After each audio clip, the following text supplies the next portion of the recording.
The waiting was the worst part.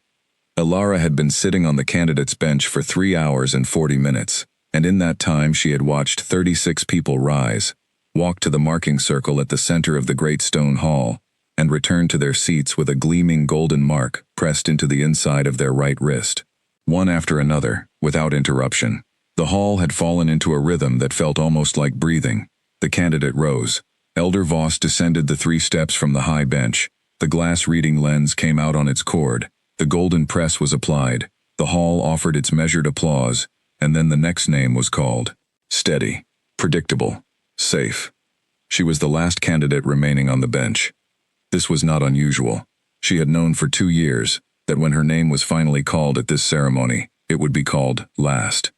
The order was determined by rank, strongest to weakest, and she had always understood that she sat at the low end of the Omega tier.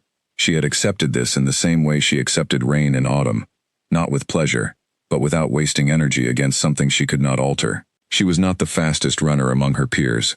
She was not the most aggressive in the training yard. She did not have the raw, hard edge that the Silverstone tribe spent its energy sharpening in its young wolves. What she had was different, and quieter, and the tribe had never found a clean word for it. She had a stillness that other wolves sometimes mistook for slow thinking.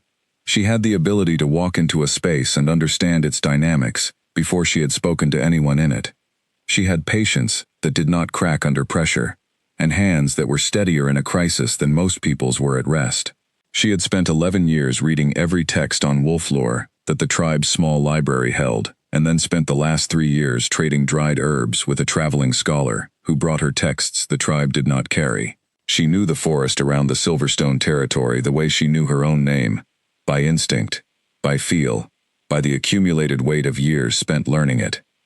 None of this was what the ceremony tested for. She understood this too. She had always understood it. She had simply believed, with the stubborn, quiet conviction of someone who has been part of a community their entire life, that being part of the community would be enough. That the mark was given for belonging, not just for strength. That belonging was something she had always done, without being asked. Elder Voss called her name. She rose from the candidate's bench, smoothed the white ceremony robe with both hands, and walked to the center of the marking circle on the cold stone floor. The fire in the great hearth behind the elder's high bench blazed high, throwing orange light across the floor in shifting patterns. Around her, in the tiered seats carved from dark oak and stone, 400 tribe members watched with the patient attention of a crowd that expects one more iteration of something it has already seen 36 times successfully completed. She took her position at the painted center line. She stood with her shoulders level and her right arm ready at her side, and she looked at Elder Voss as he descended the steps. He was a precise man, sharp-featured and deliberate, with close-cropped gray hair and the glass reading lens hanging from a braided cord around his neck.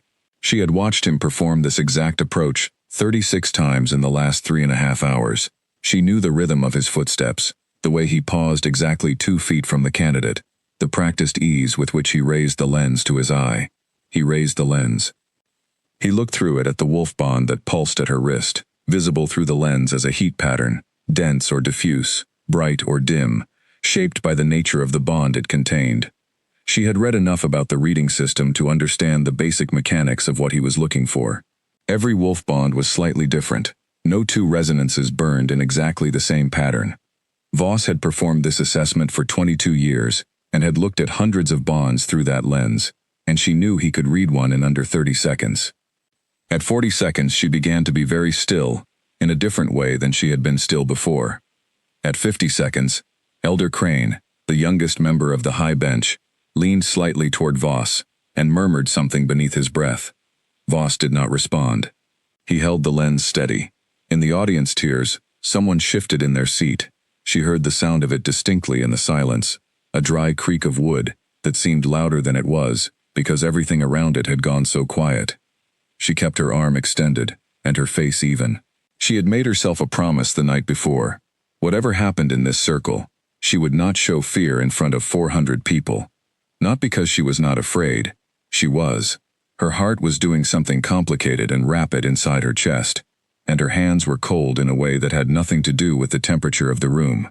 She was afraid. She had chosen not to wear it. Voss lowered the lens. He handed it to his attendant on his left. Then, Without pausing, without looking at her face, he turned to his right, where a second attendant held a small velvet tray with a folded red cloth on it. Beneath the cloth was the smaller press, the second press, the one kept separate from the iron tray, the one she had only ever seen used once before in her life, when she was 7 years old attending a ceremony she was too young to fully understand. She was not too young now. The knowledge arrived in her body before it finished forming in her mind, a sudden and complete cold that started at the center of her chest and moved outward through her arms to her fingertips, which went briefly numb, and then the feeling returned, sharp and clear, and she kept her arm out, because she had promised herself she would not run, and pulling her arm back would have been a version of running. Ilara of the Silverstone. Voss's voice carried to every seat in the hall without any additional effort. It was the voice of a man who had delivered verdicts for 2 decades, and had long since learned that volume was unnecessary when a room was already listening. She noticed, in the distant and analytical part of herself that had gone very calm, that he was not looking at her face. He was looking at a point, somewhere over her left shoulder, which was the approach of a man who had learned to perform this function, without making it personal. Your wolf bond has been assessed by the sacred reading lens before the full council of elders and the gathered members of the Silverstone tribe. He paused. She counted 3 full seconds. The assessment indicates an omega resonance that falls below the threshold required for full tribe participation, pack standing, mate eligibility, and the rights and protections extended to marked members of this tribe. Another pause. 1 second. It is the ruling of this council that you be declared unworthy. The word went through the hall the way a stone breaks a still surface, not with a crash, but with a rapid, spreading change that moved outward in every direction at once. She heard her mother's voice somewhere in the upper left tier, not words, just a sound, the sound of something landing on a person who had hoped it would not. She heard a child ask a parent what unworthy meant. She heard the particular quality of silence that follows a crowd's collective intake of breath. She kept her arm extended. The red press touched her wrist for less than 2 seconds. The heat was brief and precise. When it lifted, the mark was there, small and perfectly round, the color of dark rust, with the skin around it already rising pink from the heat. Voss stepped back, handed the press to his attendant, and said, in a voice stripped of all ceremony now, "The ceremony is concluded." She walked back to the candidates' bench. Petra was sitting where Ilara had left her, the girl who had been her closest friend since she was 6 years old, who had grown up 2 houses down from Ilara's family home, and whose front door Ilara had knocked on more times than she could count. Petra had received her golden mark an hour ago. She sat with her hands folded in her lap, and her eyes fixed on the far wall of the hall, with the focused intensity of someone who had decided that looking in any other direction was not currently possible. Ilara sat beside her. She did not say anything. She put her hands in her lap and looked at the mark on her right wrist. Small, round, the color of rust. The skin around it was warm to the touch and slightly raised at the edges. She looked at it for a long time. Around her, the hall began to empty. Families moved down from the audience tiers toward their children, and the noise of celebration began to fill the air. Embraces, voices raised in pride and relief, the sound of a community completing a ritual that had confirmed what it already believed about itself. The great doors at the back of the hall opened, and the evening air came in carrying the smell of the feast being prepared in the hall next door. Nobody moved toward the candidate's bench.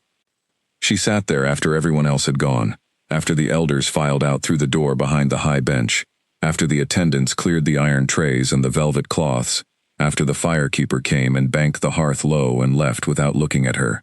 She sat there until the last family group had moved through the great doors and the sound of celebration had faded to a distant murmur. She was alone in the hall. She stayed a few minutes longer. She was giving the hall time to understand what it had done, which was a meaningless gesture, because halls did not understand anything. She did it anyway. The fire burned low in the hearth, and the shadows on the stone walls deepened, and she sat with the mark on her wrist, and the empty tiered seats around her, and the cold floor under her bare feet, and did not cry, because the tears were not in the vicinity of her eyes at the moment. What was there instead was something more like absolute clarity, the clarity of a person who has stepped off a height they did not see, and is still in the air, between the stepping and the landing. Her father found her before she left. George appeared in the doorway and walked toward her across the empty floor, with the expression of a man who has been managing a difficult situation for a long time and has just reached the end of his management capacity. He was large and gray-templed and careful, and he had spent his life moving efficiently between what the tribe required of him and what he privately felt. And what was on his face as he looked at her now was the expression of a man whose two categories had just collided.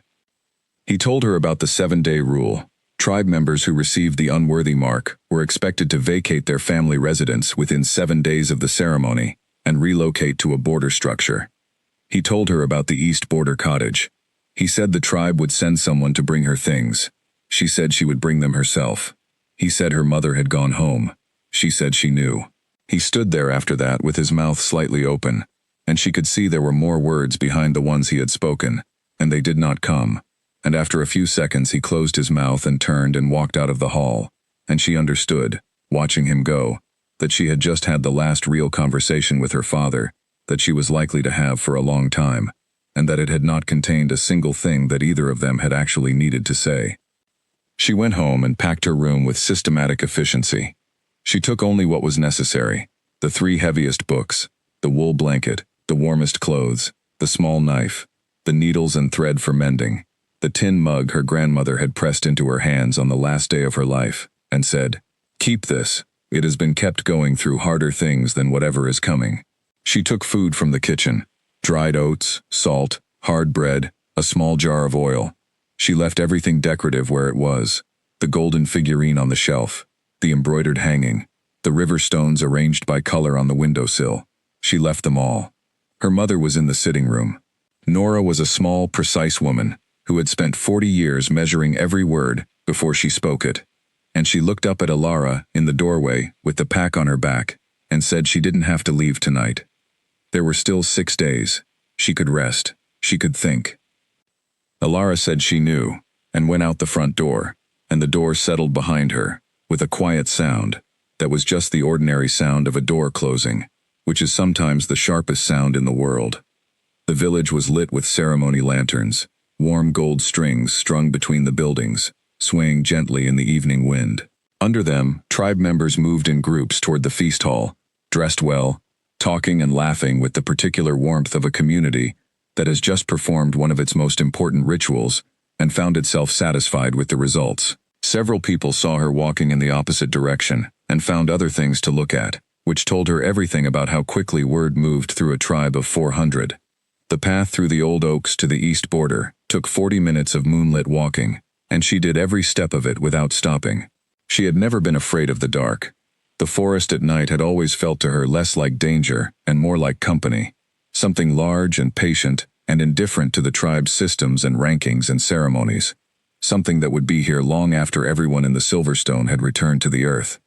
She walked under the old oaks and let the sounds of the forest replace the sounds of the village behind her. The East Border Cottage appeared through the trees exactly as she had imagined it: small, dark, walled in old stone, with a rusted iron gate in front of a yard that had not been tended in years. Wild plants grew through every gap in the fence. The roof was so thickly covered in moss and small ferns, it looked like it was being slowly pulled back into the earth. She pushed the gate open, walked to the door, and pressed the latch. The door was stiff and then gave, and the cold inside came out at her, like something that had been waiting. She found the woodpile at the side of the building and carried pieces in and lit the fire with the flint on the mantel, and the tinder caught on the 4th try, and she stood in front of the growing flame with her hands out and waited for the room to begin changing. It did, slowly. The cold retreated from the center first. The shadows on the stone walls softened. The smell shifted from cold dust to warm wood smoke. She unpacked the blanket and spread it on the bare bed frame. She set the books on the mantel beside the flint. She put the tin mug on the rough table in the center of the room. She sat in one of the 2 chairs and looked at the fire and thought about the crack in the ceiling, 7 feet long, branching into 2 lines near the eastern wall, and thought about the clay and sand repair mixture she had noticed in a bucket under the woodpile shelter. She would do the crack first in the morning, then the window shutters, which were warped and letting cold air in, then the land around the cottage, what grew here, what was useful, where the water was. She was aware, beneath the practical inventory she was running, that the day's events were sitting inside her like a stone dropped into deep water that had not yet hit the bottom. She knew that the grief of it, the grief of a life she had expected and would not now have, the grief of Petra's eyes fixed on the far wall, of her father's mouth closing on the words he did not find, was present and would make itself known for a long time. She was not running from it. She was simply telling it to wait one night, because the ceiling needed filling and the wood needed managing, and some things had to come before the ones she could not fix. She lay down on the blanket and pulled it over herself and looked at the crack in the ceiling. The fire settled in the hearth. The cold was entirely out of the room now. Outside, a night bird called once from deep in the trees, and the ancient oaks at the edge of the Silverstone territory shifted in the wind, and the cottage sat among them, small and stone and beginning, very slowly, to warm. She closed her eyes and slept. The crack in the ceiling was 7 feet long and branched into 2 lines near the eastern wall. Alara discovered this precisely at first light on her second morning, lying on her back on the blanket and running her eye along the ceiling from corner to corner, while the gray dawn came in through the warped shutters. She had always measured things by eye before she consciously decided to do it. Distances, angles, the specific properties of spaces and what they would need. Nobody in the tribe had ever called this a useful quality. She was beginning to suspect they had been wrong about more than one thing. She sat up, put her bare feet on the cold floor, and went outside. The east border cottage sat in a clearing roughly 40 feet across, hemmed in on 3 sides by the ancient forest, and open on the south side where the old patrol path ran. The yard inside the iron fence was chest-high in wild plants, bramble and nettle and something with broad, dark leaves that she identified immediately as a wood sorrel variant. Beyond the fence, the trees were old and close-growing, their roots surfacing across the ground in long, arching runs. She could hear water somewhere to the north, not close, but not distant. A stream, she thought, maybe 10 minutes through the trees. She took stock of the building's exterior. The east wall had a section of stone near the base that had shifted slightly outward, not structural, but something to watch. The roof was sound, despite its coating of moss and ferns. The timber underneath was old growth, and had held against the dampness better than newer wood would have done. The woodpile under the rough shelter at the side of the building had more in it than she had initially seen, stacked carefully in the back, with a winter's worth of supply if she was careful. The clay and sand repair mixture in the bucket beneath the shelter had dried at the surface, but was still workable underneath. She brought it inside, stood on the table, with a piece of flat bark she had picked up from the forest edge, and spent the first hour of the morning filling the ceiling crack. She pressed the mixture in with steady, even strokes, smoothing it flush with the surrounding stone. It dried lighter than the stone and would always be visible as a repair rather than an absence of damage, but visible and stable was exactly what she was aiming for. By mid-morning she had also rehung the warped window shutters. She found iron tools in a wooden box under the bed frame, rusted but functional, and a piece of leather cord in her pack that served well enough as a temporary fix for the hinge on the left shutter. They still didn't close perfectly, the frames having swelled over years of dampness, but they closed enough to stop the draft that had kept the east side of the room cold through the night. When she opened them again, the morning light came in and fell across the stone floor in 2 clean rectangles that shifted as the clouds moved. She walked to the stream after that. It was 12 minutes north through the trees, not 10, moving in a wide, shallow arc through a section of forest where the oaks gave way briefly to birch and ash. The water was clear over a bed of gray stone, cold enough to make her hands ache when she put them in. She drank from it, filled the bucket she had brought, and sat on the bank for a while watching the water move. On the far bank, a kingfisher sat on a low branch watching the surface with the absolute concentration of a creature that has narrowed its entire world to one task. She watched it until it dove and came up with a small silver fish and flew off downstream. She walked back to the cottage and took a full inventory of every plant in the yard and along the immediate forest edge. She knew most of them on sight. In an hour she had identified 23 distinct species, of which 11 were useful. The wood sorrel for food, 3 medicinal varieties, 1 for wound care, 1 for reducing fever, 1 for the chest infections that came with winter damp, wild garlic under the east section of fence, nettles good for both food and fiber if managed carefully. She pulled out the small notebook she had always carried, an odd habit, her peers had said, and wrote everything down with the dates and locations and her assessments of each plant's current condition. Knowledge without record was knowledge that could slip away in a hard winter, and she did not intend to let anything slip. In the afternoon, she worked on the yard. She did not clear it entirely.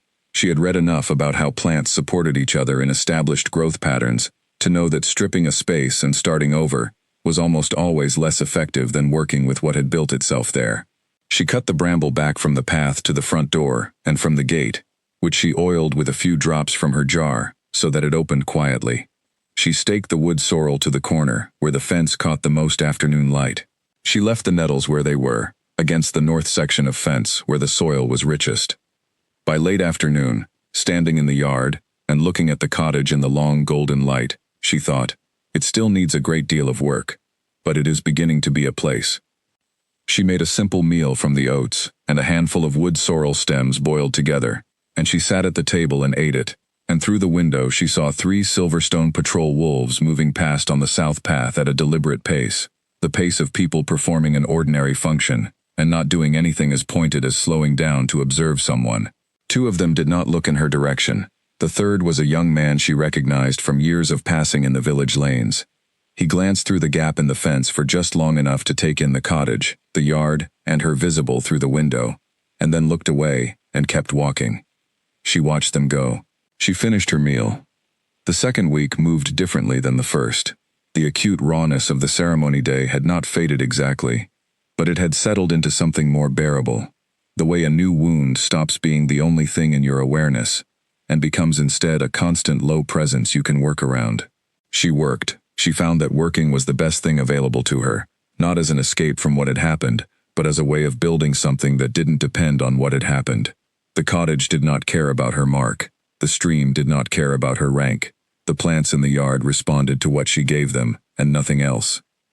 On the 9th day, she heard footsteps on the east path, a single set, careful and familiar in their weight. She was behind the cottage splitting wood from a fallen branch she had found at the forest edge, and she stopped and waited, and her brother Colt came through the gate.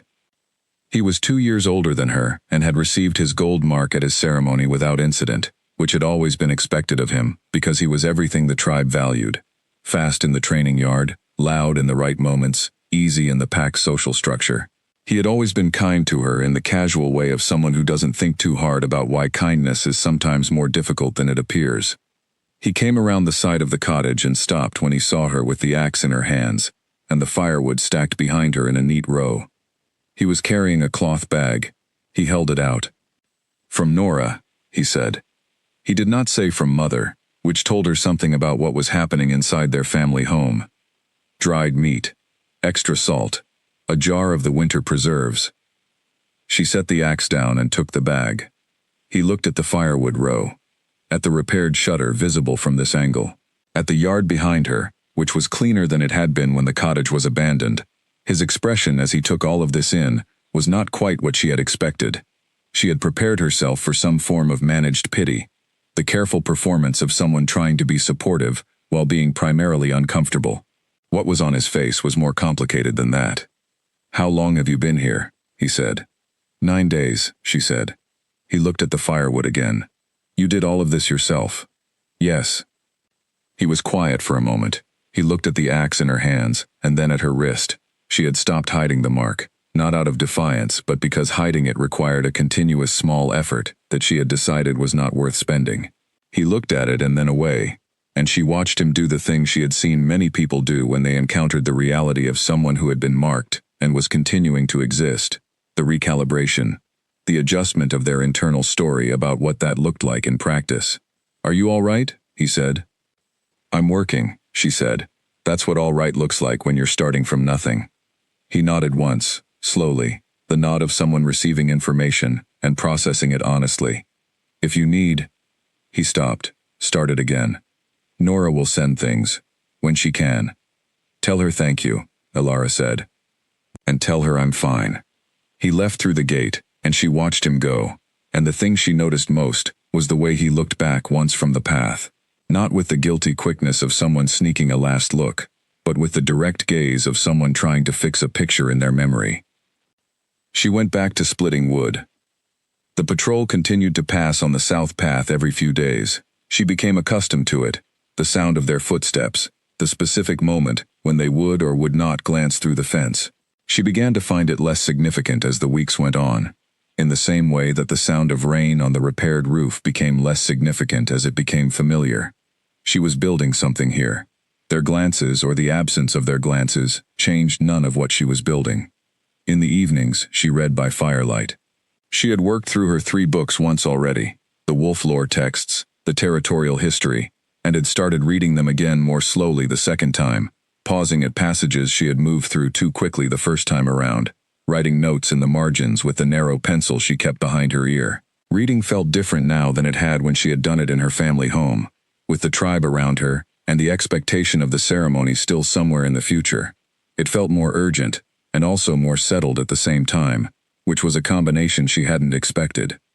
It was on the 21st evening, the end of her 3rd week in the cottage, that she found the 4th book. She had been moving the bed frame to sweep underneath it, a task she had been putting off because the bed frame was heavy, and she had been waiting until she could think of a reason to move it that justified the effort. And when the frame came away from the east wall, she found the book wedged in the gap between the frame's foot and the stone of the wall. It was small and cloth-bound, the cover too worn to show any title, the pages brown at the edges, and carrying the particular smell of paper that has been in a dark place for a long time. She pulled it out and held it for a moment, looking at the cover, then opened it. Most of it was standard wolf lore, the kind available in a dozen versions in any tribal library. She read it with the particular patience she brought to familiar material, looking for the places where it diverged from what she already knew, because that was where the interesting things usually lived. She was near the back third of the book when she found the section. It was only 3 paragraphs, and the text around them was badly damaged. Water staining had eaten the words at the edges of the pages, leaving gaps and half-sentences that she could only partially reconstruct. The first word of the title of the designation being described was entirely gone. The second word appeared to be anchor, though the staining made her uncertain. What she could read said this, that it was a resonance pattern appearing rarely in omega wolves, that it was invisible to standard assessment because it did not generate the outward heat signature the reading lens was calibrated to detect, and that its function was not strength but stability, specifically the stability of the pack bond around it. She read the 3 paragraphs 4 times. Then she set the book carefully on the table and sat beside it, and looked into the fire for a long time. She did not know what to do with this yet. The fragment was too damaged to give her much beyond a basic outline, and she did not have access to a library large enough to carry the original source.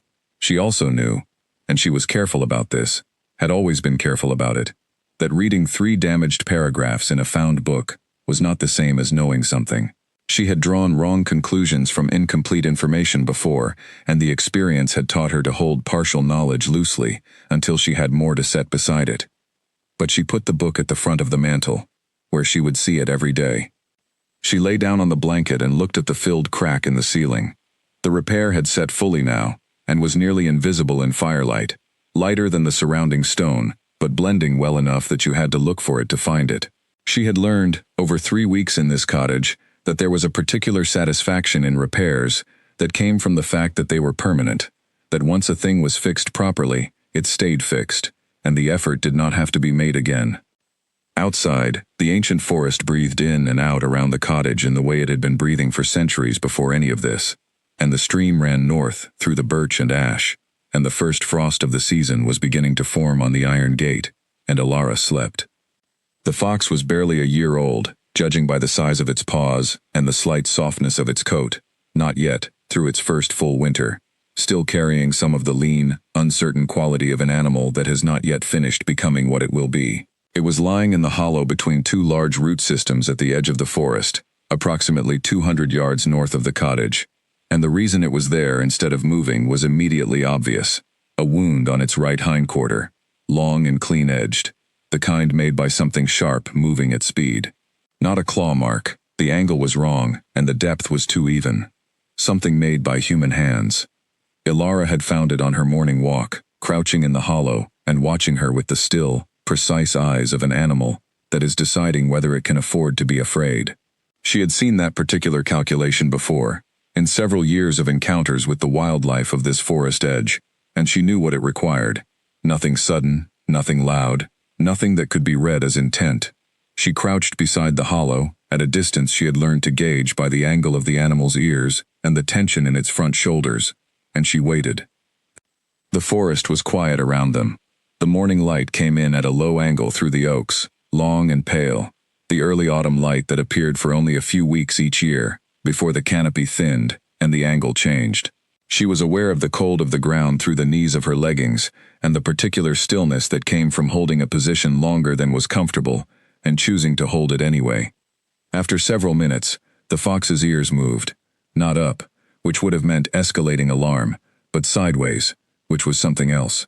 The rigid quality of its body, eased by a fraction. It was still watching her, but the watching had changed. It was less like a target, and more like a question. She opened her pack slowly, taking the time it took. Inside was the small cloth pouch she had assembled over the past 3 weeks, from what the yard and forest had provided.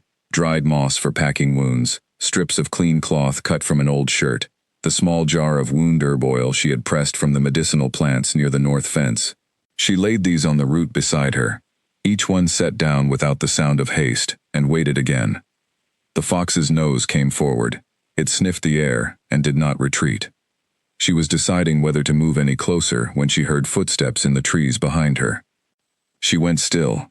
The footsteps were not patrol, too single, too deliberate, too careful in their placement. One person moving from the deeper interior of the forest, which meant not from the direction of the tribe. She remained crouched beside the hollow, and turned her head slowly to look toward the tree line. A man stood there, approximately 30 feet away. He was tall, in a way that changed the scale of the space around him, and broad through the shoulders, with the particular stillness in his posture, that came not from passivity, but from control. The stillness of someone who had learned to hold very still, as a form of management. He was wearing traveling clothes, dark and plain, with no tribal markings she could identify. His hair was dark and worn slightly too long for ceremony. He had the settled, worn-in quality of someone who had been outdoors for several days and had stopped missing indoors. He was looking at the scene in front of him, the woman crouched by the root hollow, the wound supplies laid out on the root, the fox watching everything with its bright, careful eyes. "If you move toward it," she said, without turning her body, "it will run." A pause, then, "I wasn't planning to." His voice was low and level, with a quality she associated with people who were accustomed to being heard, not because they demanded it, but because the voice itself had authority baked into its construction. She filed this observation in the part of her mind that tracked such things, and returned her attention to the fox. "You're hurt," he said. She thought he meant the fox, then registered he was looking at her left hand. She had caught a knuckle on a bramble earlier, and forgotten it immediately. A thin line of dried blood across the joint. Nothing. "It is not serious," she said. "I didn't say it was," he said. She looked back at the fox. It had not shifted since the man appeared, which she found informative. Animals were reliable assessors of immediate threat, and this one was still lying in the hollow, in a position of cautious rest, rather than alarm. She factored this in. "How bad is the wound?" he said. "Deep enough to need attention," she said. "Not deep enough to be beyond managing." "And you'll manage it." "Yes." She began moving toward the hollow in the gradual, announced way she had developed over years of working with frightened animals, pausing between each movement, letting the fox recalibrate, giving it time to decide that she was not what it feared. She reached the hollow and crouched beside the fox, and it watched her with its bright eyes, and permitted the approach with the particular quality of an animal that has reached the point where accepting help costs less than refusing it. She cleaned the wound with water from her flask, worked the dried moss in carefully, wrapped the whole thing with the cloth strip, and tied it with a knot that would hold without restricting circulation. The fox lay still through the whole process, breathing in a way that was controlled, not relaxed, but controlled, which was all she was asking for. When she was done, she sat back on her heels and looked at it, and it looked at her, and then she stood, and stepped back from the hollow. He was still there. She found this mildly remarkable. Most people who encountered her in the forest while she was working with an animal became uncomfortable within a few minutes, and found reasons to be elsewhere. He had been standing at the tree line for the better part of 20 minutes without speaking, and without leaving, and his expression, now that she was close enough to read it properly, was the expression of someone who was genuinely interested in what they were watching, not curious in the way people were curious about unusual sights. Interested in the particular way of someone who recognizes something and is trying to understand what they recognize. She walked toward him. She stopped at the distance she used for conversations with strangers in the forest, close enough to speak without raising a voice, far enough to make clear that the conversation was chosen and not required. She looked at him properly for the first time. The traveling clothes were better quality than their plainness suggested. The material was fine, the boots were very good, worked in and supple in the way of boots that had covered serious ground. He was younger than she had initially estimated from a distance, though his eyes were the eyes of someone who had carried considerable weight and had been doing so long enough to be settled in it. He was not looking at her wrist. He was looking at her face, directly, and without any of the elaborate casual avoidance she had become accustomed to seeing from people who had registered the mark and were deciding how to manage their reaction to it. "You live near here?" he said. "The border cottage," she said. "East of here, through the trees." "I know the one." A pause that was not quite uncertainty. "Nobody lives there." "I do," she said. Something moved at the edge of his expression. Not a smile, but the suggestion of one. A shift in the quality of his attention. He looked back at the hollow where the fox was resting, then back at her. "Will it recover?" "Probably, if it stays where it is for a few days, and doesn't try to run before the wound closes." She picked up her pack from beside the root. "I'll come back tomorrow to check the dressing." "And the day after?" "If it needs it." He looked at the forest around them, the old oaks, the root systems, the quality of the morning light coming through the canopy, with the look of a person who actually sees a place, rather than simply occupying it. She had noticed this quality in very few people in her life. It was the quality of someone whose attention, when given, was genuine, rather than performed. "Are you from one of the tribes?" she asked. It was a reasonable question. Every wolf in the 8 territories carried a tribal bond, whether or not they were actively with their tribe. "I'm traveling through the territory," he said, which answered a different question than the one she had asked. She accepted this. She had her own reasons for not wanting to explain herself to strangers, and she was not going to demand from him what she would resist providing herself. "I should get back," she said. "The morning fire will have burned low." He nodded. Then, with the slight quality of an afterthought that she suspected was not actually an afterthought, "Will you be here tomorrow?" She looked at him for a moment, this tall, careful, unnamed stranger, who had appeared at the tree line and stayed without being asked, and had not looked at her mark, and had asked about the fox, with what appeared to be genuine interest. "I'll be checking on the fox," she said.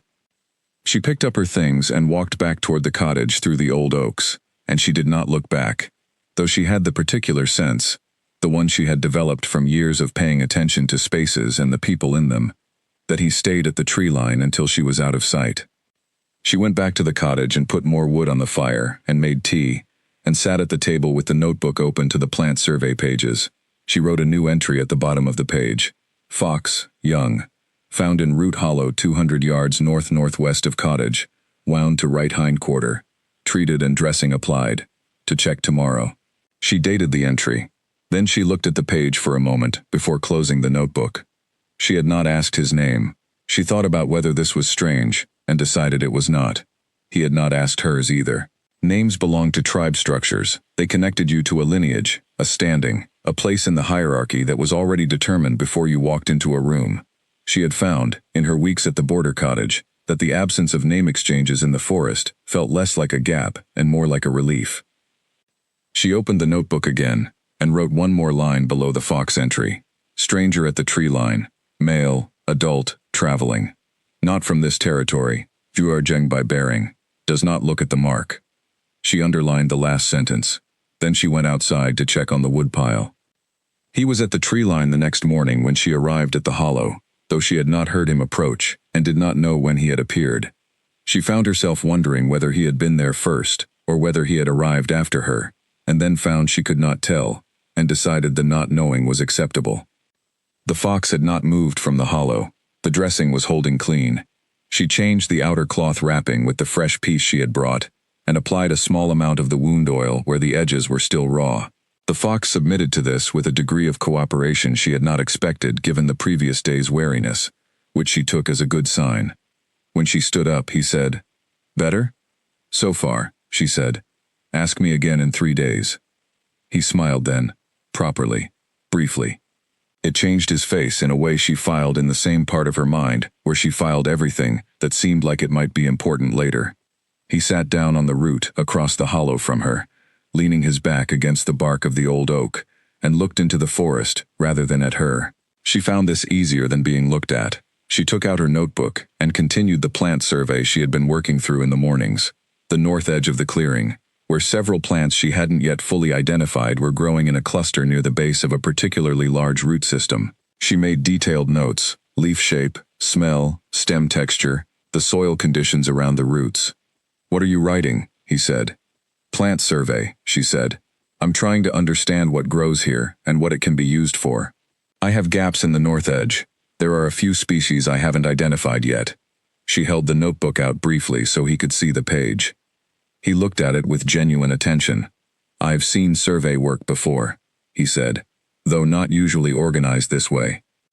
How do you usually see it organized? In columns, he said. Name, location, date. Efficient but flat. Yours is more detailed. Columns tell you what you found, she said. Margin notes tell you what you thought about it. The thinking is what I need to keep. He looked at her with the expression of someone who has just received information that fits with something they were already considering. He did not say anything immediately, which she had noticed he often did. He held things before he responded to them, which was a quality she valued in a person.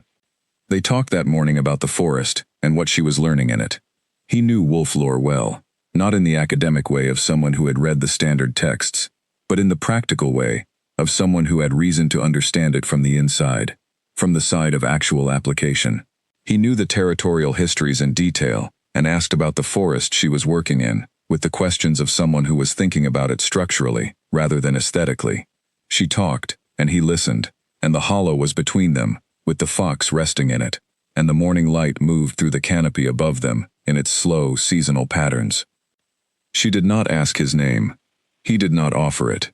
She came back to the hollow on the second day, and the third. And on the fourth day she arrived to find the fox sitting up in the hollow for the first time, watching her arrival with its ears, at a fully neutral position. On the fifth day it was standing, testing the weight on the wound leg with cautious, deliberate shifts.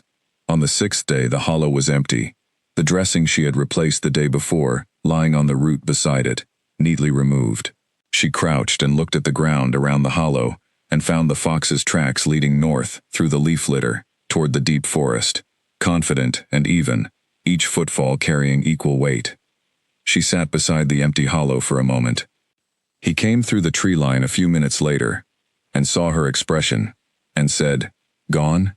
"North," she said, walking properly. He sat down on the opposite root. They were quiet for a moment, in the way of people who have arrived at the same uncomplicated good feeling, about the same thing, at the same time. "You should tell me your name," she said. He looked at her with an expression she had not seen on him before, something that was careful and, underneath the care, honest. "I'm not ready to," he said. "I know that's an odd thing to say." She thought about it. She thought about the names she had heard applied to herself recently: Unworthy, Border Wolf, the Silverstone Cast-Off, and thought about what it felt like to have a name be the thing that placed you in someone's assessment before you'd said anything worth assessing. "All right," she said. He looked at her steadily for a moment. Then something settled in his expression, something that was either relief or the recognition of something rare. She wasn't sure which. She added it to the notes she was keeping in the private part of her mind, the part where she put the things she didn't know what to do with yet. He returned the next morning. He was at the tree line before she reached the spot where the fox's hollow had been, standing in the early light, with his collar turned up against the cold, and he looked at her as she came through the trees with the same quality of attention he had brought to everything in the 3 weeks she had known him, as if she were something he was actively trying to understand, rather than simply observe. She had thought about this, the previous evening by the fire. She had thought about the specific quality of his attention, and what it was different from, and what it was different from, she had concluded, was the quality of being watched by someone who has already decided what they think about you. Most people she encountered now looked at her with the mark on her wrist and the settled certainty of a conclusion already reached. He looked at her as if the conclusion had not yet been formed, and he was in no hurry to form it. She found this more unusual than she had words for. She went to where the fox's hollow had been, and looked at the empty space between the roots. The grass where the fox had lain was flattened and would recover. The ground around it still held the faint marks of its tracks heading north. She looked at all of this for a moment, and then sat down on the root where she had sat every morning for the past week. He came and sat across from her, and for a few minutes, they were both quiet in the way of people who have developed enough of a rhythm with each other that silence between them is not a problem to be solved. "I want to ask you something," he said. "All right," she said. "What brought you here?" "To this specific location. Not the cottage. I know about the ceremony." She had mentioned it briefly, a few days ago, and he had received it, without the elaborate recalibration she had expected. "I mean here, to this corner of the forest, every morning." She thought about how to answer this honestly. "The first morning I came to check on the fox," she said. After that, she looked at the forest around them, at the quality of the light coming through the specific configuration of trees in this section. This part of the forest is different from the rest of the border edge. The trees are older here. The root systems are more complex. The plant life in the understory is more varied. She paused. "It feels like a place where things have been happening for a long time. I find places like that easier to think in." He was quiet for a moment. "Easier than where?" "Anywhere inside the tribe boundary," she said. "Or inside any building, really." She considered this. "I have always found buildings difficult to think in for extended periods. I used to think it was a failing. I am beginning to think it is simply a characteristic." He looked at the forest. "How did the tribe respond to that?" "The way the tribe responded to most things about me," she said. "By not noticing them." She said this without bitterness. It had simply been true. The Silverstone tribe had organized itself around a specific set of valued traits, and had spent very little energy looking for or accommodating things that fell outside that set.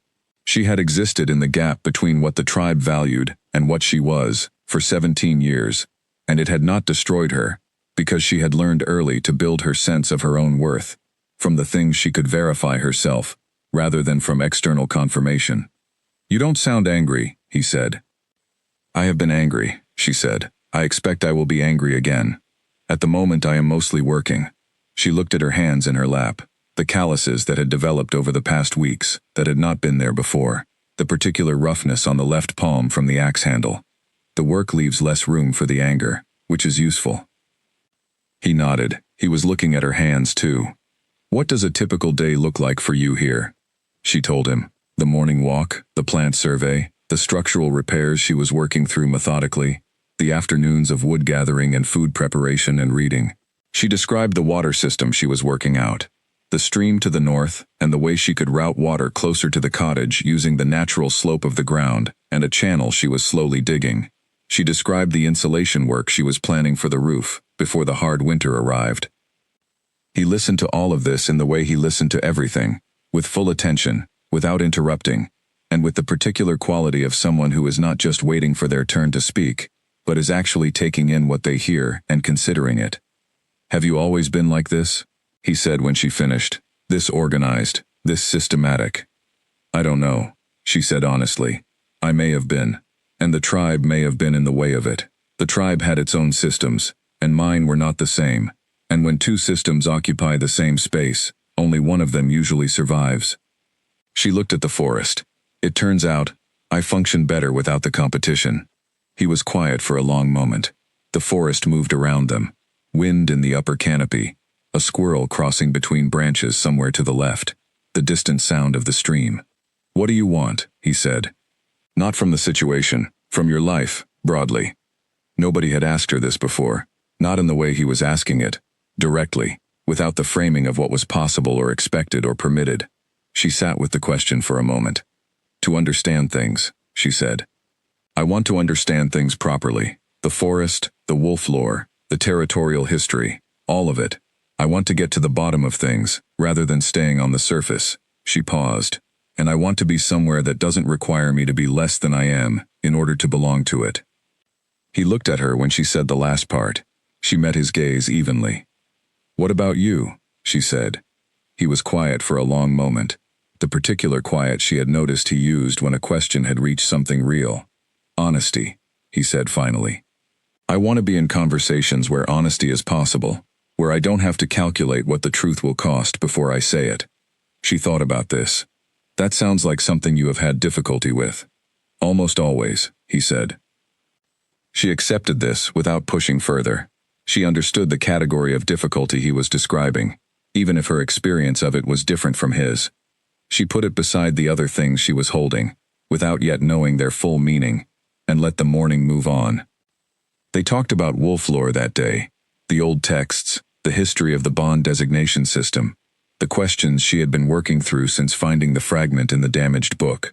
She had brought the book on a whim, tucked into the side of her pack, and she showed him the fragment. He read it without comment, but she noticed the quality of his stillness when he read, the very specific quality that meant something had landed, rather than simply being received. "Do you know what designation this is describing?" she said. "The text is damaged," he said. He set the book down on the root between them. "What can you read from the fragment?" "That it's an omega resonance," she said. "That it doesn't express outward in the way the standard reading system is calibrated to detect. That its function has something to do with stabilizing the bonds around it." She paused. "I have read it probably 15 times, and each time I find the same gap. The text tells me what it does, but not what it's called, and without the name, I can't find the source material." "The first word of the title is missing," he said. He looked at the damaged edge of the page where the staining had taken the text. "You are right that it is anchor. I am certain of that." "You know the designation," she said. It was not a question. He looked up at her. "I have read about it," he said carefully. "In a library much larger than the ones you have had access to." She held his gaze steadily. "Are you going to tell me what you know?" "I need to verify something first," he said. "Something in the source document that I want to be certain of before I say it." He paused. "I am not withholding what I know to be difficult. I am withholding it until I am certain I am right. Because if I am right about what I think I have just read, then saying it incorrectly would be a greater problem than saying it late." She considered this.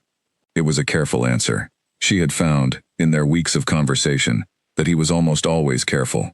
Not in the way of someone who was hiding something, but in the way of someone who had learned the cost of imprecision. These were different things, and she had learned to tell the difference. "All right," she said. He handed the book back to her. She put it in her pack. She stood and stretched her arms above her head, feeling the familiar ache in her lower back from the morning's work in the cottage yard before she came out. He stood as well, and they were briefly the same height. She was taller than most women in the Silverstone, and the crown of her head reached nearly to his jaw, which was an observation she noted with the same matter-of-fact attention she brought to most observations. "I'll bring you something tomorrow," he said. She looked at him carefully. What kind of something? Something useful. He looked at her pack, at the worn strap she had been mending for the past week with the limited thread she had. For the pack, possibly. The left strap is going to fail. She looked at the strap. He was right, she had been monitoring it, estimating she had another 10 days before it needed full replacement. "I can repair it myself," she said. "I know you can," he said. "I'm still going to bring something." She looked at him for a moment. Then she said, "All right." She walked back to the cottage with the pack on her back, and the book in it, and the warmth of the morning in the clearing behind her. And she thought about the word anchor, and the incomplete fragment, and the particular way he had gone still when he read it. And she thought about the thing he had said about honesty, and what it cost to tell the truth. And she put all of these things in the quiet part of her mind, where she kept things that needed more time and space than she currently had to give them. She went inside and built up the fire, and sat at the table with the notebook and wrote, the designation in the fragment, Omega Bond, stabilizing function. He knows the source document. He is being careful, not dishonest. She underlined the last sentence. Then she set the notebook aside and went to work on the water channel, because some things could be thought about while the hands were busy and she had a great deal of thinking still to do. He brought a new pack strap the next morning, high-quality leather, already cut to the right length, already punched with the right holes. She looked at it for a long moment and then looked at him. "You did not find this," she said. "I knew where it was," he said. She turned the strap over in her hands. It was too well made for found goods. The holes were precision punched. The edge was finished in a way that required proper tools. But it was also true that a man who had been traveling through the territory for weeks would have supplies of various kinds. She could not say for certain that he had not had it. She attached the strap to the pack and said, "Thank you." He looked at the pack on the table and then at her. There was something in his expression she had been seeing with increasing frequency over the past week. A quality that was not quite discomfort and not quite resolution, but something in between.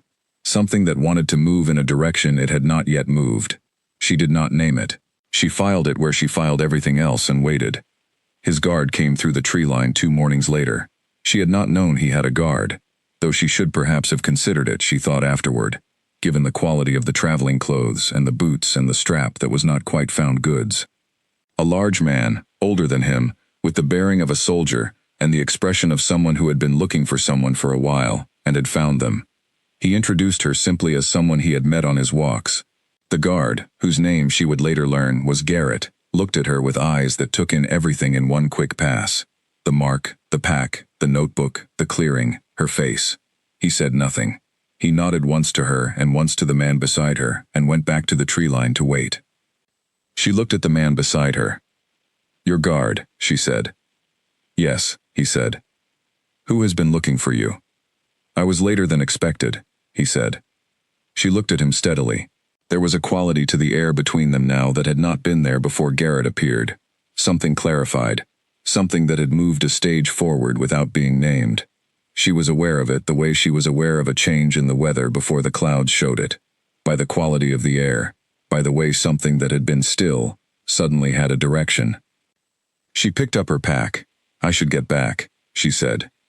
He looked at her in a way that said he understood this, and was not satisfied with it, and was also not going to say so yet. "Tomorrow?" he said. "Tomorrow," she said. She walked back through the old oaks, and did not look at Garrett as she passed the tree line, though she felt his gaze follow her.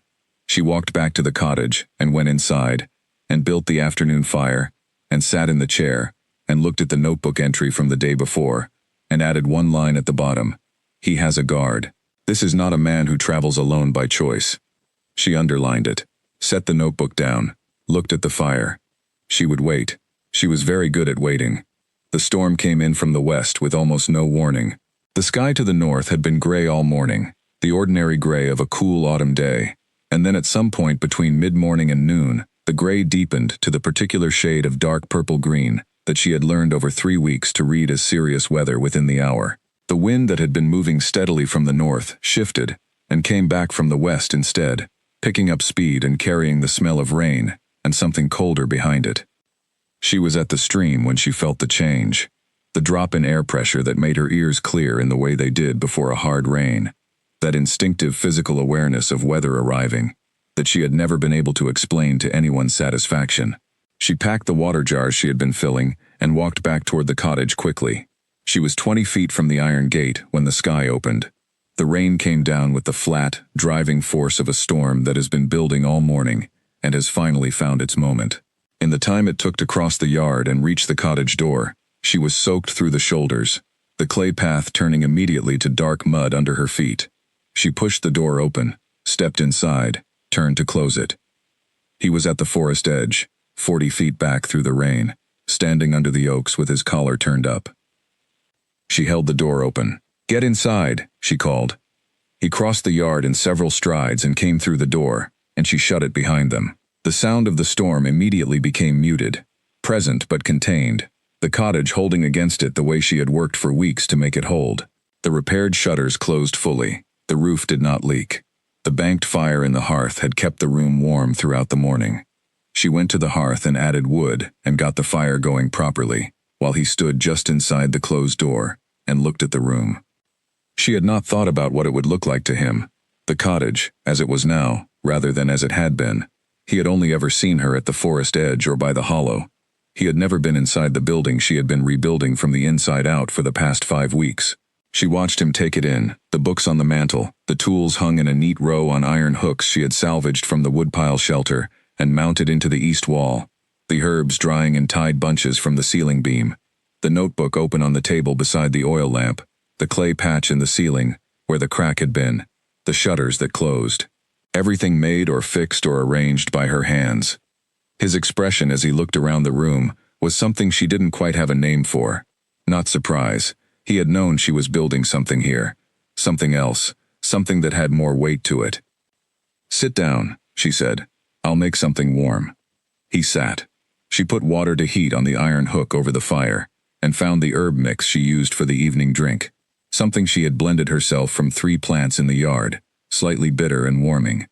She set 2 cups on the table and waited for the water. The storm beat against the shutters and the roof in irregular waves, and the fire was steady and low-voiced, and the room had the particular feeling of a space under siege from outside that has decided to ignore the siege and be warm anyway. He picked up the book from the table. She had left the damaged text there that morning, having been rereading the fragment again. He held it without opening it, looking at the worn cover. "May I?" he said. "Yes," she said. He opened it. He turned through the pages at a pace that was not casual browsing. He was looking for something specific, or looking at things he recognized and moving through them. He found the fragment section the way someone finds a section they have read before, rather than the way someone reads something for the first time. He was at the right pages within a minute. She brought the cups to the table and sat across from him. He was reading with the absolute focus he brought to everything that mattered to him, and she let him read without interrupting. After several minutes, he set the book down on the table between them. He did not speak immediately. He looked at the fragment page, then at the fire, then at her. His expression had settled into something she associated with him, at his most considered. The expression of someone who has been holding something carefully, and has decided it is time to put it down. "Tell me what the ceremony elder saw when he looked through the lens at your bond," he said. She looked at him carefully. "He saw something that did not register in any of the recognized categories," she said. "The reading came back as below threshold, which is how the unworthy designation is applied. The resonance either registers as one of the recognized bond types, or it registers as nothing. Mine registered as nothing." "As nothing," he repeated.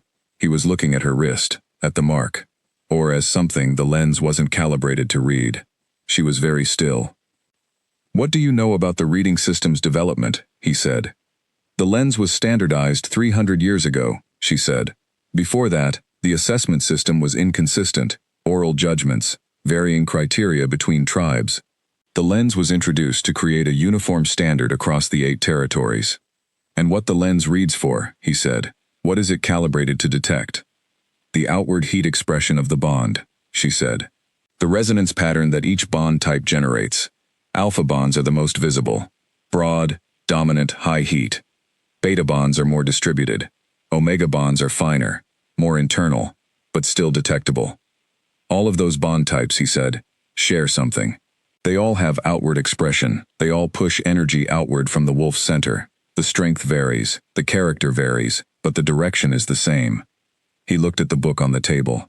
"Now tell me, what if there was a bond type that did not push outward?" She looked at the fire. She was thinking very fast, and very carefully, in the way she thought when something important was coming into focus.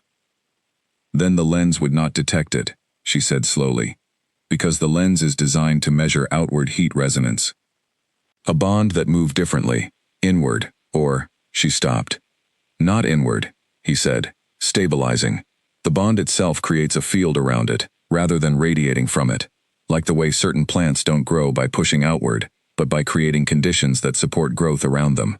He paused. "The designation in that text, Omega Anchor, the full description is in the Royal Library, in the pre-standardization texts that predate the lens system and describe the full range of bond types that existed before the calibration was set."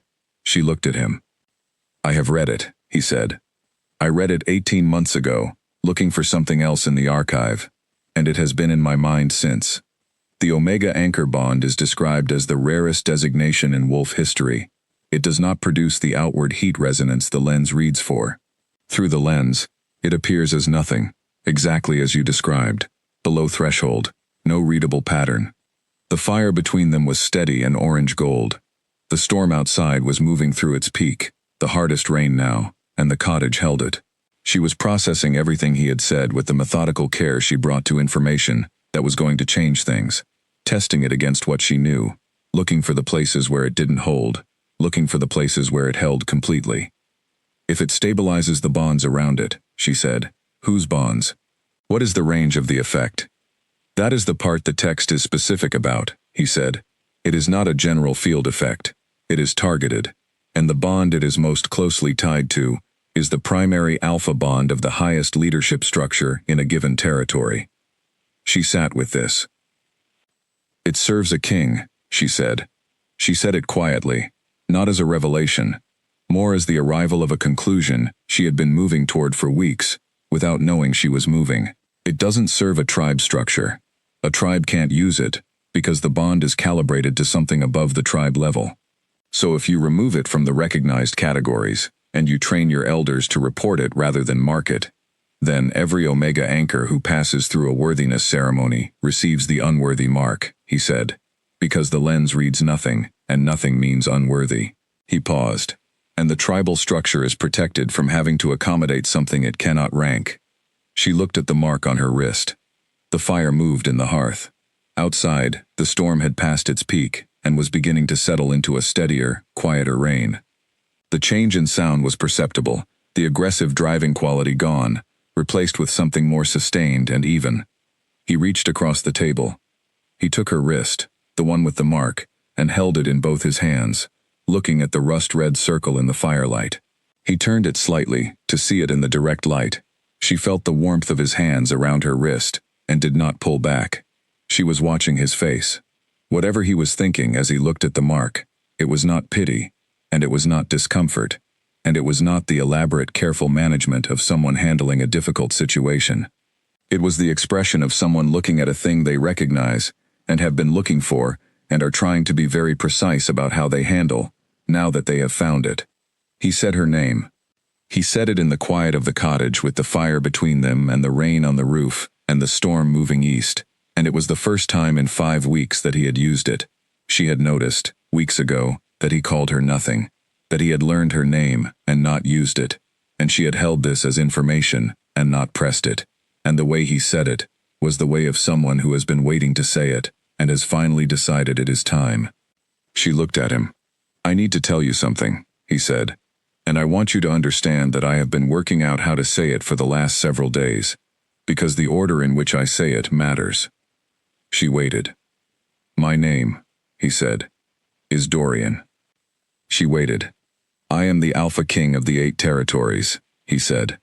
The rain on the roof, the fire in the hearth, the mark on her wrist, which he was still holding, the book between them, with the fragment about the Omega anchor bond, the 5 weeks of mornings at the Hollow and the conversations about wolf lore, and the pack strap that was not quite found goods, and the guard who had appeared at the tree line, looking for someone who was later than expected.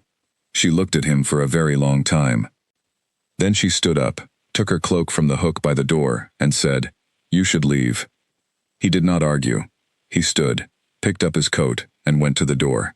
He stopped with his hand on the latch, and turned to look at her one more time. His expression was not wounded or strategic or defensive.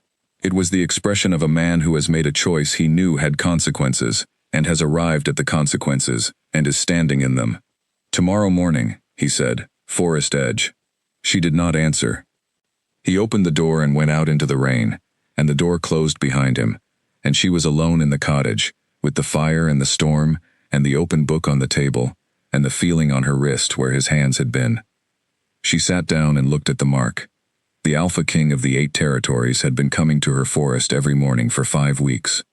She sat with this for a long time, and the fire burned, and the rain settled into its quiet pattern on the roof, and outside the ancient oaks held their ground against the weather, with the ease of things that have been standing through storms for centuries, and know they will continue to stand after this one has moved on. She was in the yard before the sun had cleared the oaks. She had not slept well, but she had slept, which was something. At some point in the later hours of the night the rain had stopped, and the forest had gone very quiet in the way it went quiet after a hard storm. A specific quality of silence that was not absence but presence, the whole living system of the forest having paused to take stock before resuming. She had lain awake in the dark and listened to that silence, and let it work on her, the way silence sometimes could if she allowed it, which was the same way water worked on stone, not dramatically, but deeply, and with the patience of something that was not in a hurry. In the morning she packed her bag. She did not pack everything. She packed the things that belonged to her personally, the books, the notebook, the tin mug, the small knife. She left the tools on their hooks, and the herbs where they were in the bunches on the ceiling beam, and the bucket of clay and sand mixture under the woodpile shelter. These belonged to the cottage now. Someone else would need them. She went to the forest edge before sunrise, and she waited. He came through the trees at the exact moment the first real light broke above the canopy and came through in the long early beams, and he stopped when he saw her standing there, with the pack at her feet, and his expression when he took this in was an expression she had not seen on him before. Something that was not quite hope, because hope implied uncertainty, and what was on his face was not uncertain. It was something more specific than hope. She said, "I'm going to speak first, and then you are going to answer everything I ask." "Yes," he said. "How long have you known who I was?" She said, "Not what my bond type was, who I was personally, my name, my tribe, my situation." "Not until the second morning," he said. "The first morning I found you with the fox I knew, only that you were an Omega wolf, living at a border cottage. I didn't ask because I was too interested in watching you work." He paused. "On the second morning, Garrett ran the inquiry. He found out your tribe and your situation within an hour." He held her gaze. "I didn't tell you that day because we had barely spoken. I didn't tell you the day after because I wanted to understand who you were when you weren't performing for someone who had authority over your life. And then the days continued, and each day I was more certain of what I thought about you, and more aware that I had waited too long to correct the original omission." She listened to this without looking away. "You let me tell you about the ceremony," she said. "About my family. About everything the tribe had decided about me." "Yes," he said. "And you said nothing. I told you nothing false," he said. "You left out the single most relevant fact about yourself," she said. "That is the same as lying to me. I want you to understand that from where I stand, those are the same thing." He looked at her steadily. "I understand that," he said. "I'm not arguing with you." She held his gaze for a moment. "I know you're not. I'm telling you anyway, because I want you to know that I know the difference between a lie and a silence, and I also know that a silence can be chosen, and that choosing it has consequences, and that I am aware of all of this, and I am choosing to be here anyway, and I want you to understand what that means." His expression when she finished was the expression of someone who has just been given something they were not sure they would be given. "Tell me everything now," she said. "All of it." He told her. He told her about the archive text he had found 18 months ago, the full pre-standardization record of the Omega Anchor designation, in the original language, which he had translated himself with the help of the royal scholar. He told her about the internal council documents from 300 years ago, the ones that described the decision to remove the designation from the standard lens calibration and route the reporting of it through the Intertribal High Council, rather than through the standard ceremony process. He told her what those documents said about why the decision was made, that the Omega Anchor Bond was considered outside sanctioned tribal structure, and that its effects, concentrated as they were in proximity to the primary Alpha Leadership Bond, made it incompatible with the distributed pack hierarchy the lens system was designed to maintain. He told her he had spent 18 months trying to determine whether any living wolf carried the designation.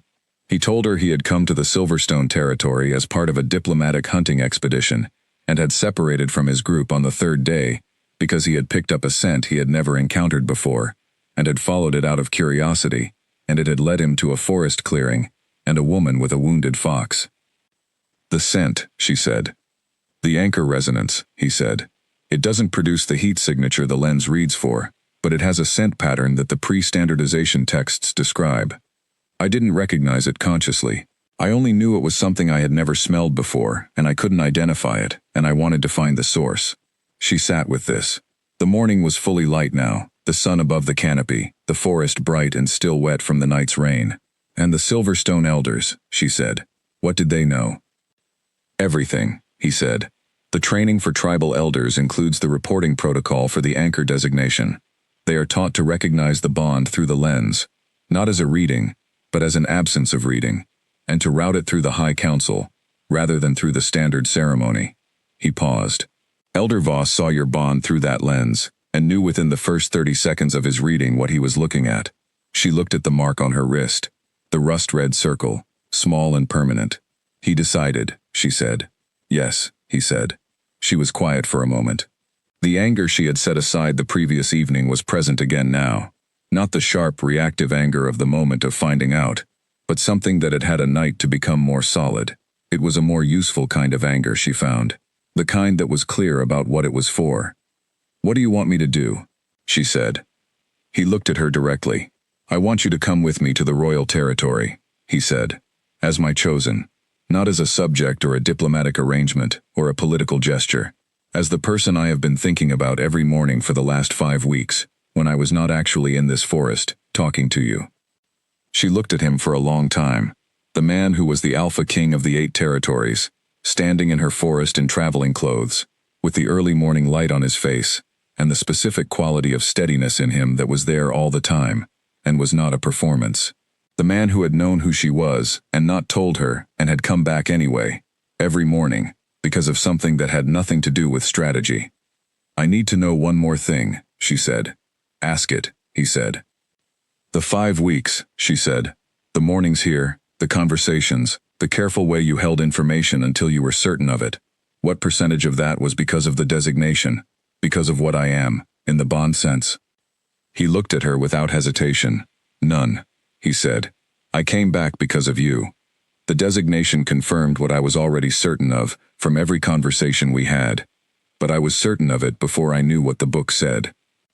She held this answer up against everything she knew about how he spoke, the care he took with words, the way he said nothing he was not certain of, the way he had stood in her yard in the rain and accepted every consequence she had named without arguing, and she found it true.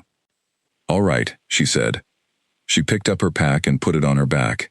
He looked at the pack and then at her face, and understood what the pack meant, and the expression that crossed his face then was not triumph. It was something much quieter than triumph. It was relief, she realized.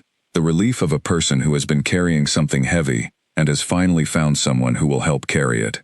She said, "I am not going to be managed. I am not going to be handled or presented in a way that serves other people's comfort. I know what I am.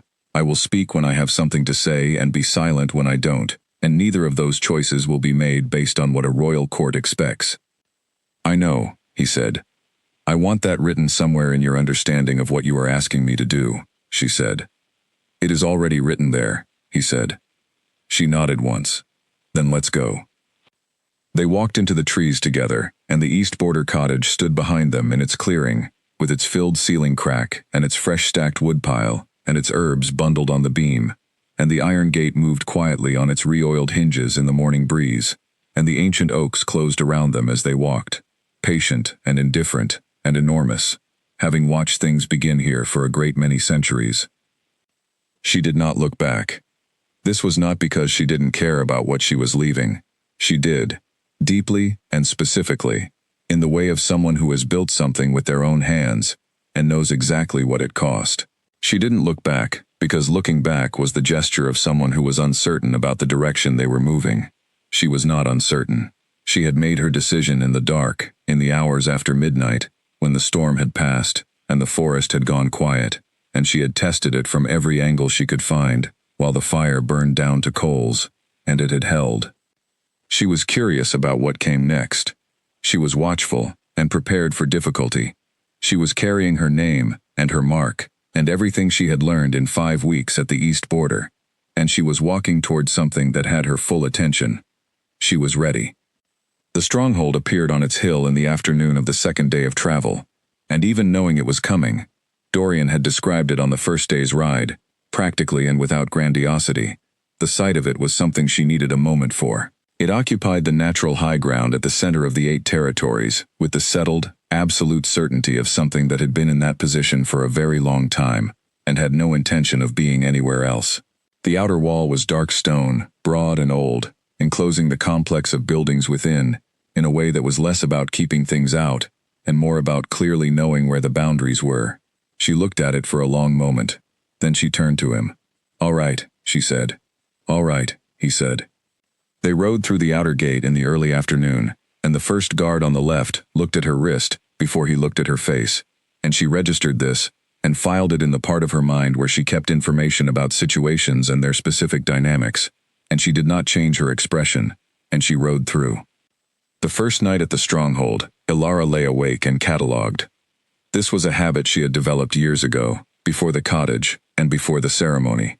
A practice of reviewing the day's observations, in the order she had made them, mentally organizing them by category, and noting which ones needed follow-up. She had spent 5 weeks at the border cottage, with very little to catalog, beyond plants and structural repairs, and the daily observations from the forest. The stronghold had given her more material in a single afternoon than 5 weeks of cottage living combined. The north-facing windows of her quarters looked toward a tree line that she estimated was 2 miles out. The rooms were large enough to contain the east border cottage twice over. The floors were stone-covered with woven rugs that were old and high quality, and the walls had been replastered within the last 10 years, which told her that someone was actively maintaining the structure, even as the older sections of the building showed their age. The library was 2 corridors east and down 1 level. The kitchen was in the northwest wing. The council room, based on the sound of raised voices that had filtered through the stone walls during her first hour here, was directly below her. She had learned these things by walking, which she had done after Garrett showed her to her rooms, and politely indicated that she was not expected anywhere until the following morning. She had thanked him and gone out and walked.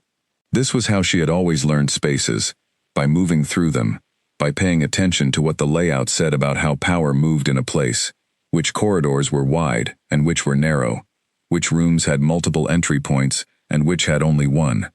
The stronghold was a place where power was organized vertically. The council room was central and accessible. The great hall for assembly was large and formal. The king's study and the royal library were on the upper east level, which required passing through 2 attended corridors to reach. The working spaces, kitchens, storage, the workshops along the south wall, were lower and further from the center, and staffed by wolves, who moved through the building with the focused efficiency of people who knew exactly what they were doing, and did not spend time looking around. She had noted all of this. She had also noted the way people in those working spaces looked at her, briefly, directly, with the particular assessment of people who were accustomed to reading newcomers accurately and quickly, not hostile, just evaluating. She found this more comfortable, for reasons she had difficulty fully articulating, than the more carefully managed reactions she encountered in the formal spaces. She had been asleep for perhaps 2 hours when the knock came. She sat up immediately. She had always been a light sleeper, another quality the tribe had found unremarkable, and said, "Yes." "Lady Vivian," said a voice from the corridor, "to pay her respects." She considered this for a moment. Then she got up, put on the outer robe, and opened the door. The woman in the corridor was tall and fair-haired, and alpha-ranked in a way that was immediately apparent.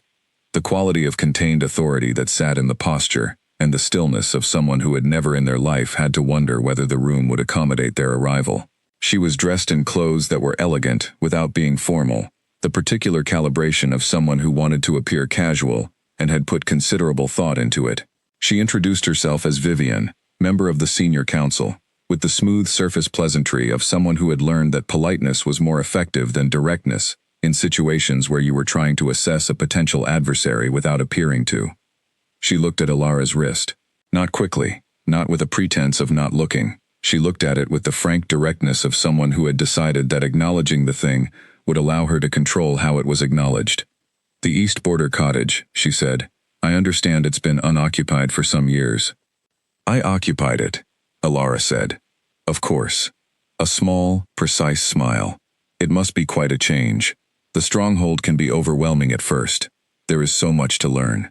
"There is always a great deal to learn," Alara said.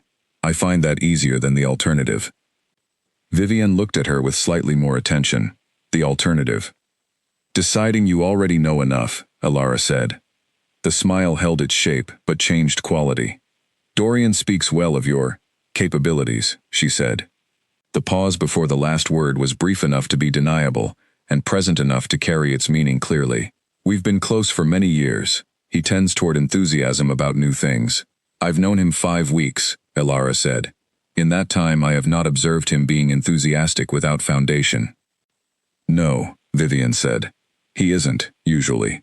She looked at the room behind Alara, the pack on the floor, the tin mug on the table, the complete absence of anything that suggested she had been attempting to make the space more comfortable or impressive. "I wanted to welcome you. I hope you'll be comfortable here." "Thank you for coming," Alara said. Vivian left. Alara closed the door and stood for a moment in the center of the room, thinking about what had just happened. It was a specific kind of conversation that she was not particularly surprised by. She had been expecting something like it, though perhaps not quite so quickly. Vivian had come to assess the dimensions of what she was dealing with, and what she had found was not what she expected, and she had not quite known how to end the conversation as a result. The particular quality of her departure, smooth in its execution but slightly less certain than her arrival, told Alara more about the situation than the words that had been spoken. She went back to sleep. The council meeting was at the 9th hour of the morning. Garrett came to her door at the 8th hour to tell her she was expected, which was itself information. She had not been told the night before that she would be presented to the council, which meant either the decision was made overnight, or she was not supposed to know how it had been made. She put on the best of the clothes she had brought, which were not the kind of clothes people brought to royal councils, and she went. The council room was exactly as central and accessible as the layout of the building had suggested. 7 people around a long table of dark wood, with Dorian at the head, and 2 empty seats. One clearly designated for her, one for the advisor who stood behind Dorian's left shoulder. Garrett stood at the right. She sat in the available seat without waiting to be indicated to it. Dorian introduced her. He used her name, her tribe of origin, and no other descriptors. He did not say why she was there beyond the introduction itself, which she found she respected. He was letting the introduction be the information, and trusting the people in the room to respond to that information, in whatever way they were going to respond. 6 of the 7 council members responded with the careful neutral expression of people who had received information they were not certain how to classify.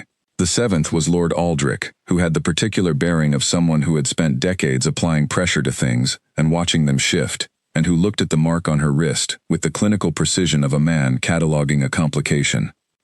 The council would like to raise some questions about precedent, Aldrich said. He was looking at Dorian, not at her. The protocols for the formal designation of a chosen. The council's questions about precedent are noted, Dorian said. He said it in a register that was entirely calm and completely final, the voice of someone who has made a decision and is not engaged in the process of having it reviewed. They will be addressed as the appropriate time arises. Aldrich looked at Alara then. She met his gaze with the same steadiness she had brought to the marking circle, and held it until he found somewhere else to look, which took about 4 seconds. 4 seconds was a long time in a council room. The meeting concluded. She spoke only twice, once to answer a direct question about the eastern border territories, which she knew from her weeks living at their edge, and once to confirm her name when asked by the scribe who was keeping the formal record. Both times, she answered exactly what was asked, and nothing more. She had learned, from years of observation, that silence was more powerful in formal settings than most people realized, particularly when the silence was clearly a choice rather than an absence. In the kitchen, at an odd hour when she went looking for food after spending an afternoon in the library, she found Ida. The kitchen at the stronghold ran under a different set of rules than the rest of the building. Outside the kitchen, rank and designation determined almost everything: who spoke first, who waited, who was addressed by title, and who by name. Inside the kitchen, Ida ran everything, and Ida's rules were different. She had been running the kitchen for 15 years, and she had developed, in that time, the particular authority of someone who understands that the people who actually keep a large structure functioning on a daily basis have more real power than the people who hold the formal titles, and that this power is available to people who are willing to do the work. Ida looked at Alara when she came through the kitchen door. She looked at her hands, the calluses, the particular staining in the knuckle creases from weeks of clay repair work that had not entirely faded. She looked at her face. She looked at the mark. She set a bowl on the table and said, "Sit." Alara sat. Ida sat across from her with a cup of something and said, without any of the careful management of tone that the rest of the stronghold applied to conversations with the newcomer, "How's the north window?" "Good light," Alara said. "Better than east-facing." "I have said this for 20 years, Ida said. "Nobody listens." "People generally don't listen about light," Alara said. "People generally don't listen about anything practical," Ida said. "They listen to what sounds impressive, which is rarely the same thing." They talked. Alara ate the food in the bowl, which was good, in the way that food is good, when it is made by someone who understands what they are doing with ingredients, rather than following a written order. Ida asked questions about the cottage, not politely, not to perform interest, but because she had spent 15 years running a large stone structure and was genuinely curious about the repair methodology for another one. Ilara told her about the ceiling crack, the shutters, the gate hinge, the clay and sand mixture. Ida nodded at each piece of information with the nod of someone filing it. She left the kitchen with a full stomach and the first genuine conversation she had had in the stronghold. The second came the following morning, in the east passage where she was examining a crack in the foundation stonework that she had noticed on her evening walk the previous day. She was crouched beside it, running her fingers along the line of the crack to assess its depth, when a voice behind her said, "You know about cold joints?" She looked up. A young man, low-ranked, she could tell by the work clothes and the lack of any formal insignia, was looking at her with the direct, no-preamble expression of someone who wants specific information and has decided that social preamble is not the most efficient route to it. He had a stone repair kit in his hands and the particular look of someone who has been working on a problem for a while and has run out of their own ideas. She said. "I repaired one at the border cottage. What's the depth of the joint?" He crouched beside her, and they looked at the crack together. She told him what she knew. The specific technique for cold joint repair in old stone, the mixture proportions she had used at the cottage, the importance of wetting the joint before applying the repair compound. He listened with the same kind of attention Ida had listened with, practical, evaluative, and completely uninterested in anything beyond whether the information was useful. He told her his name was Soren. She was in the library that evening, when Dorian found her. He came in without announcement and sat across from her at the reading table, and looked at the stack of texts she had assembled, the pre-standardization wolf lore volumes, 3 of which she had not had access to before and had been working through methodically since morning. "There is a great deal here that I haven't read," she said. She closed the text she was holding. "The council was not the worst thing I had expected." "It rarely is," he said. "Aldrich is manageable." "I know," she said. "He applies pressure and waits for things to give. I'm not something that gives under that kind of pressure." She looked at the table. "Vivienne is a different question." He waited. "She's afraid of me," Ilara said. He raised an eyebrow slightly. "Not of what I might do," she said. "Of what I am, there is a difference." She looked at the books around her. She has been managing a situation for years. The question of who you would choose, the space around you, the court dynamics that depended on that question staying open. She knows how to manage a situation with handles on it. Someone who comes here needing to become something, needing the court's approval to be valid, that person has handles. She set the book down. "I came here already knowing what I am. I spent 5 weeks building that in the silence with nobody watching. A person like that does not have handles. And Vivienne is very good at finding handles." He looked at her for a long moment. The fire in the library hearth was behind her, and its light was in her hair, and he was looking at her with the expression she had started to recognize as the one he wore when she said something that had reached something real in him. "She has filed a formal complaint with the council," he said, "about the propriety of the designation proceedings." "I know," Ilara said. "Ida told me." He blinked. "Ida knows everything that happens in this building," Ilara said. "She has for 15 years. The council might consider acknowledging that at some point." He was quiet for a moment. Then he said, "Are you going to be all right here?" She looked at him directly. "I have been all right in situations considerably more difficult than a council that is uncomfortable with me," she said. "I will not pretend the discomfort doesn't exist. I will also not let it be the main thing." He nodded once. "Go manage your complaint," she said. She turned back to the book. He went. She heard him go, and the library was quiet around her, and the fire was warm, and she had a stack of pre-standardization wolf lore texts that contained things she had been looking for years, and the stronghold was large, and not entirely hostile, and had a woman named Ida in the kitchen, who did not pretend about things, and she turned the page and read. The messenger arrived at the outer gate before dawn, his horse in a state that said the ride had been hard and fast, and had not been slowed down for anything. The night guard brought him through within minutes, and the news he carried was in Dorian's hands before the stronghold's first morning fire was lit. Ilara heard the movement from 2 corridors away. Not words, the walls were too thick for words to carry at that distance, but the quality of sudden organized movement in a building that was usually silent at this hour. The particular sound of people being woken, who were not supposed to need waking until morning. She had been awake already, reading at the desk in her room by lamplight. She had slept well, and woken early, which was her usual pattern in places that were new to her. She set the book down, and sat with the sounds of the building, readjusting around the news, and she waited. Garrett appeared at her door 30 minutes later. The Harrow and Coldfen tribes occupied the eastern quadrant of the 8 territories, and had been in a boundary dispute over a specific agricultural field for longer than either set of current tribal leadership had been alive. The dispute had been managed through a series of written agreements, each one slightly different in its interpretation of the original boundary markers, each one serving primarily to defer the actual resolution of the question rather than answer it. 3 nights ago, a group of Coldfen wolves had crossed what the Harrow considered the definitive boundary line in the disputed field, and 3 of them had been wounded in the confrontation that followed. Both tribes were now demanding immediate royal adjudication, and both were framing the situation in ways designed to require a response that favored their position.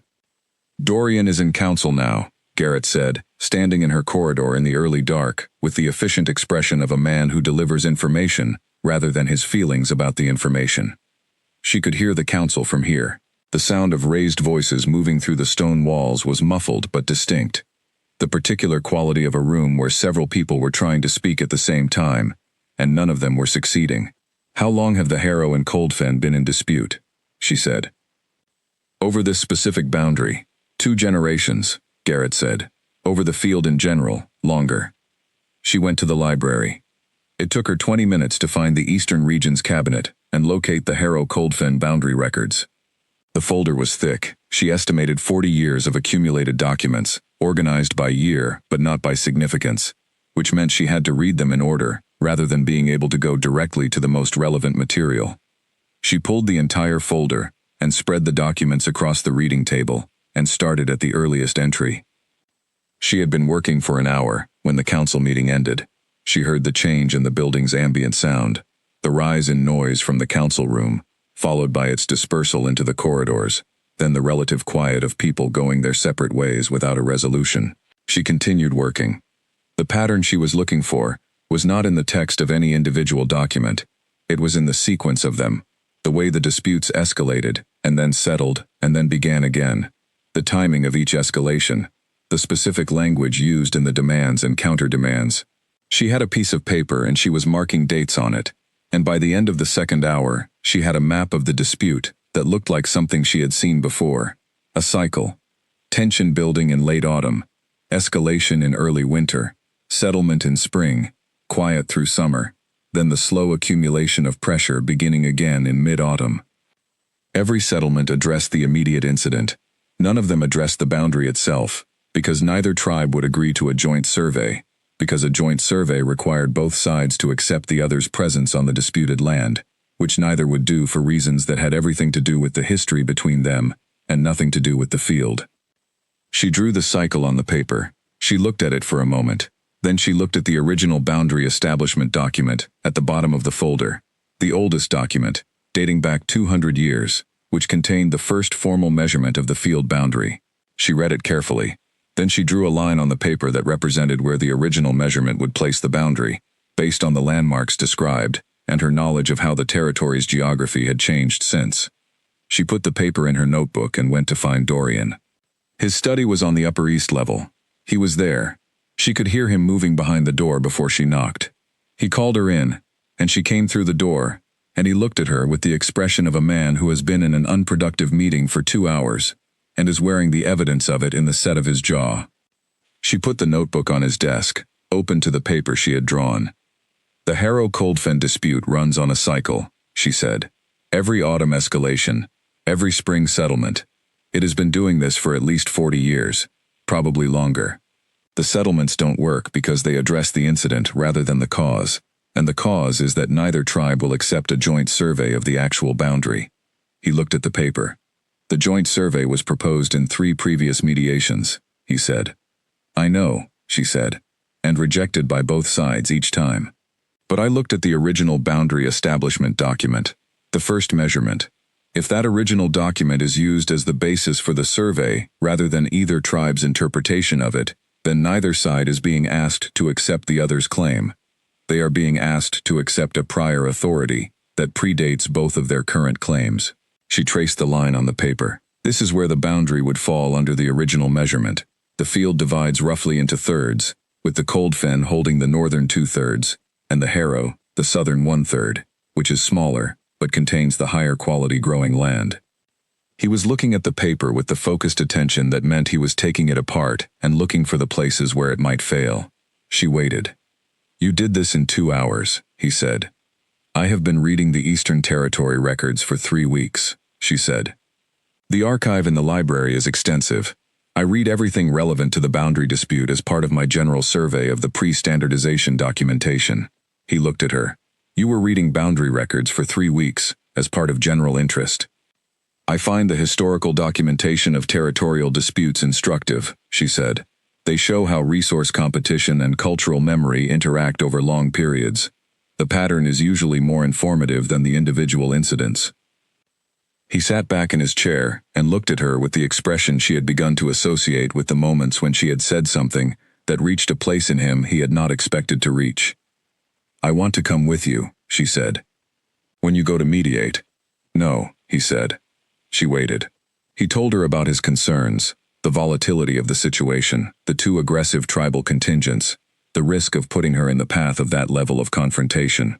She listened to all of it without interrupting, and when he finished she said, "The texts on the anchor bond are specific about proximity. The effect is active when the anchor is physically present near the primary alpha bond, not at a distance." She paused. "You've noticed that something changes in how you process pressure when I'm near you. I've watched you notice it. I'm not asking you to confirm it out loud. I'm pointing out that you know it's true, and so do I." He held her gaze for a long moment. "I won't stand between you and the chiefs," she said. "I'll stand behind your right shoulder, where I won't be the focus of attention, and the effect can do what the texts say it does. If anything becomes genuinely dangerous, I leave immediately. You have my word." He was quiet. She could see him weighing it. "All right," he said. He did not look entirely settled about it, but he said it with the decisiveness of someone who has made a decision, rather than someone who is still deciding. "We ride at midday." They went with Garrett and 6 guards, a small contingent, chosen for the message it sent, as much as for actual security. Dorian had explained the calculation. Arriving with a large force would be read as a show of power, rather than an offer of resolution. And the Harrow and Cold Fen were already at the point where anything that could be read as threatening would be read as threatening. The border meeting point was 4 hours east, a flat stretch of open ground at the edge of the disputed field, where 3 territories' boundaries technically converged, and where previous mediations had been conducted. She rode without speaking for most of the journey, watching the territory change as they moved east, the landscape flattening, the trees thinning, the sky opening above them. She was aware of Garrett riding to her right at one point, aware of him not speaking, aware of the quality of his silence, which was different from the silence of someone who had nothing to say. The Harrow and Cold Fen contingents were already there when they arrived. Chief Aldrich of the Harrow, not Lord Aldrich of the Council, a different man with the same name and a similar quality of controlled aggression, stood on the left, with 8 wolves around him. Chief Warren of the Cold Fen stood on the right with a similar number, and he had the look of a man who had arrived having already decided exactly how angry he was going to be, and was committed to that decision. She moved into position at Dorian's right shoulder as they dismounted. Garrett settled to the left. She noted the positions of each member of both contingents, and assessed the quality of their attention. Watchful, tense, the specific coiled energy of people who have come prepared for things to go badly, and are not entirely disappointed by the idea. Dorian began to speak. The first 10 minutes were difficult. Chief Aldrich interrupted twice, with the particular kind of interruption designed not to add information, but to destabilize the speaker, the challenge for its own sake, the assertion of right to the floor. Chief Warren's senior advisor made a formal objection that had no procedural basis but sounded as if it might, which was its purpose. The energy of the gathering was the energy of 2 groups who had each spent the past week reinforcing their certainty that they were right, and that the other side was operating in bad faith.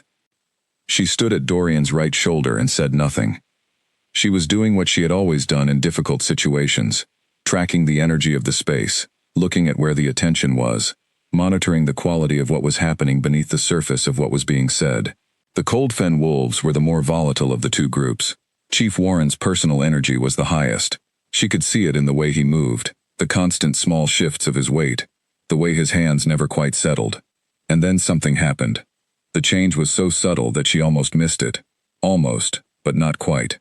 The quality of Dorian's voice shifted, not louder, not more commanding. If anything, slightly more quiet, but with a quality underneath it that had not been there before. A quality of absolute steadiness that the earlier part of the mediation had been working toward, but had not achieved. The compression that was always present in the bass register of his voice when he was under pressure. That particular tight quality of a person managing multiple hostile inputs simultaneously. Released. Chief Aldrich stopped interrupting. He stopped first, and the stopping was gradual.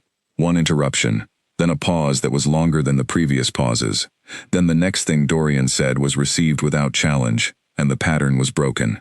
Chief Warren went still. He had not been still once since the meeting began. He stopped moving his weight between his feet.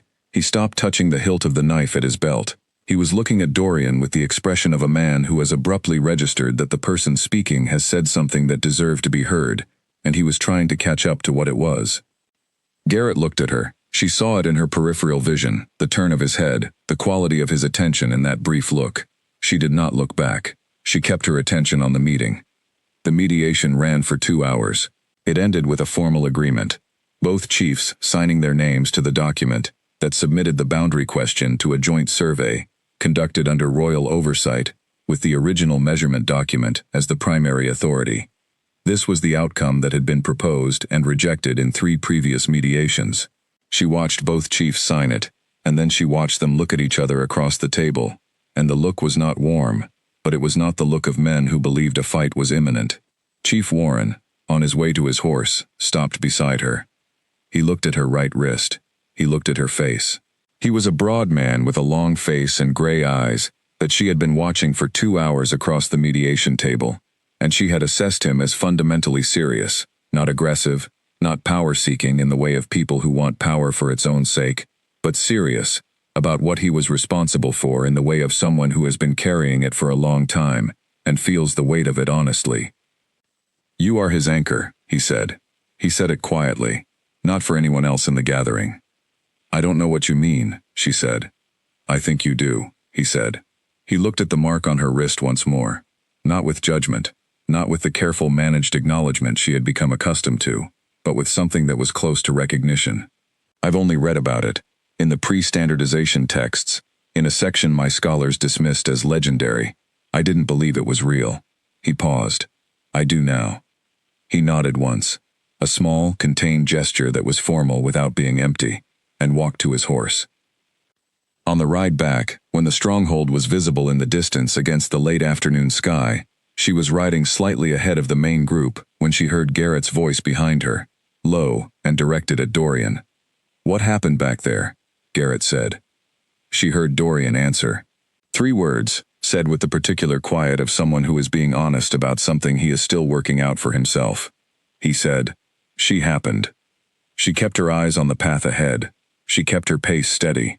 She kept her grip on the reins at exactly the same pressure it had been at for the last 4 hours.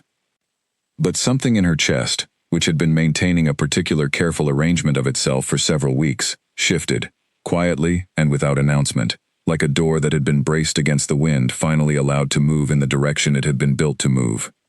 She rode the rest of the way back in the golden evening light, and the stronghold grew on its hill as they approached it, and the 8 territories spread out around them in every direction, and she was exactly where she was.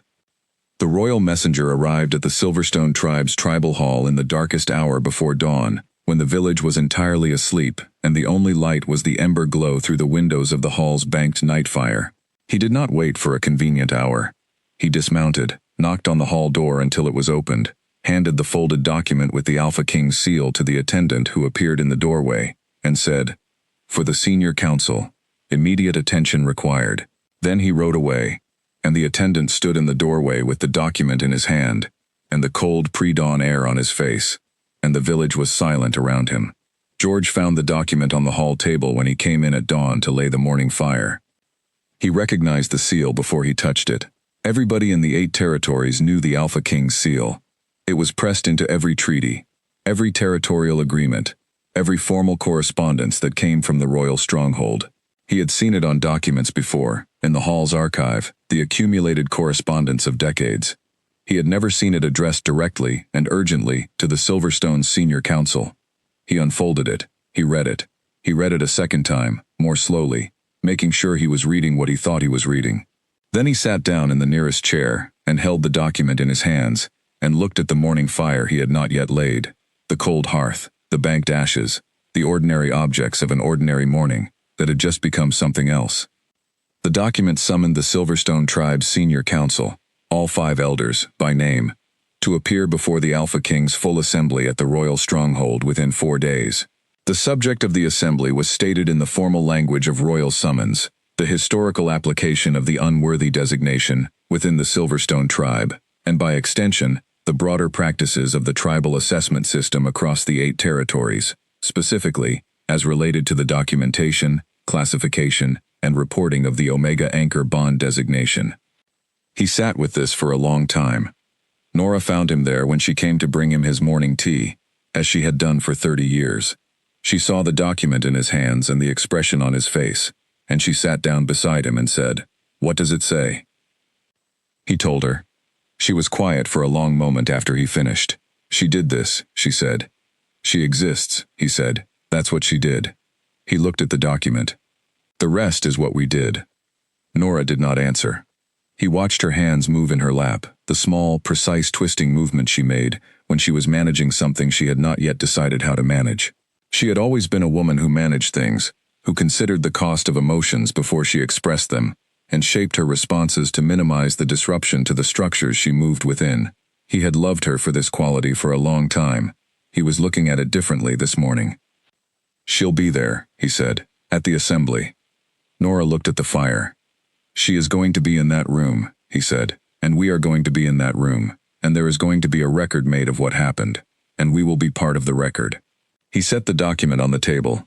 "I think we have to go." "We were not summoned," Nora said. "No," he said, "we were not." They looked at each other. At the stronghold, 3 days of preparation preceded the assembly.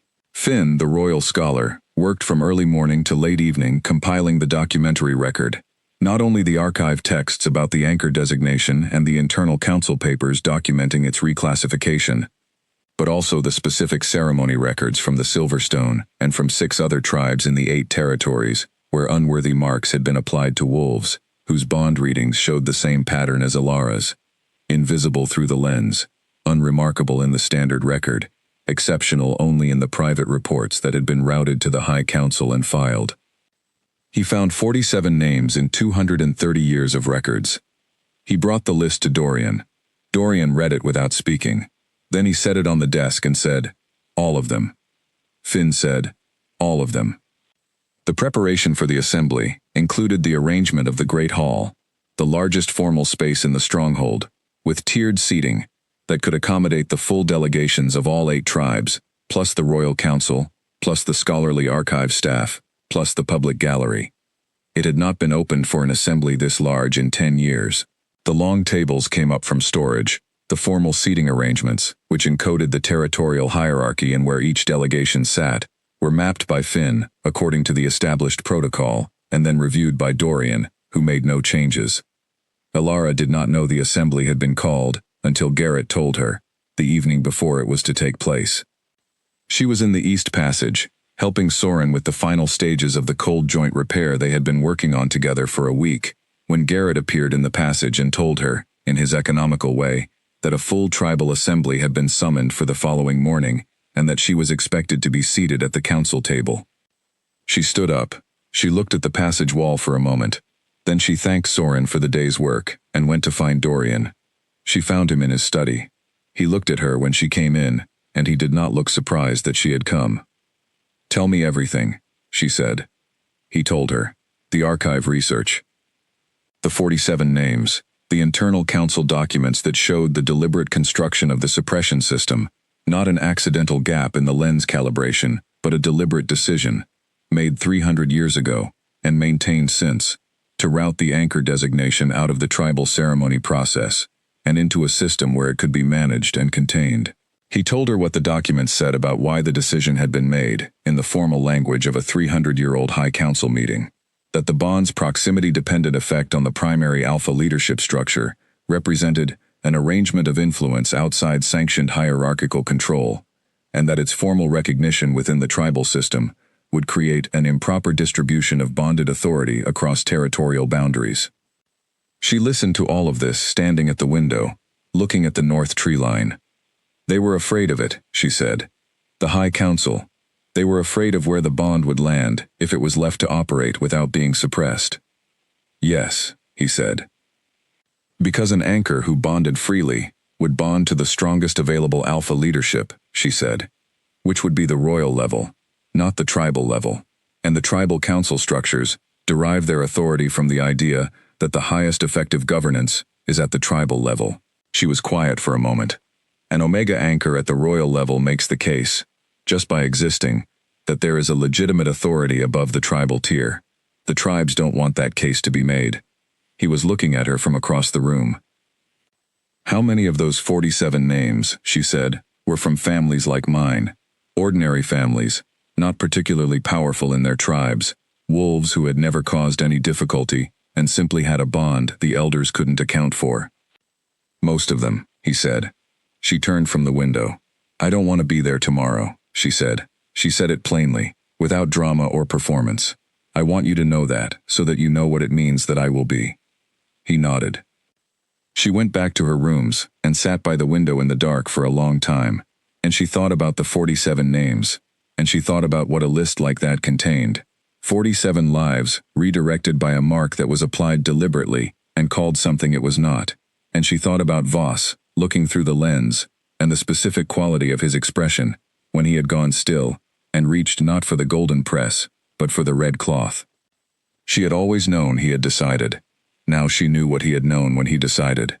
She slept for a few hours, and woke before dawn, and sat with her tea, and watched the sky lighten over the north tree line, and she was entirely ready when morning came. The great hall was full. All 8 tribal delegations occupied their designated sections in the tiered seating. The royal council sat at the long table. The scholars lined the right wall. The public gallery in the upper tier held additional witnesses, wolves from across the territories who had been granted access to the assembly by formal application, and who sat in the upper gallery with the quality of people who understand they are witnessing something significant. Dorian entered, and the hall went silent with the immediacy of a large crowd that has been expecting someone and has been waiting for them. She entered beside him and moved to her seat at the front, to his right, and she sat with her right wrist on the arm of the chair, visible and unhidden, with the same steady composure she had maintained in the marking circle, and in the council room, and on the road to the border meeting. The Silverstone delegation arrived last. She had expected this. It was the most distant tribe from the stronghold, and the delegation would have traveled through the night to arrive in time. Voss was at the front of the delegation, which was also expected. He had held the title of senior elder for 22 years, and he was not going to let anyone else represent the tribe in a formal assembly, regardless of the subject.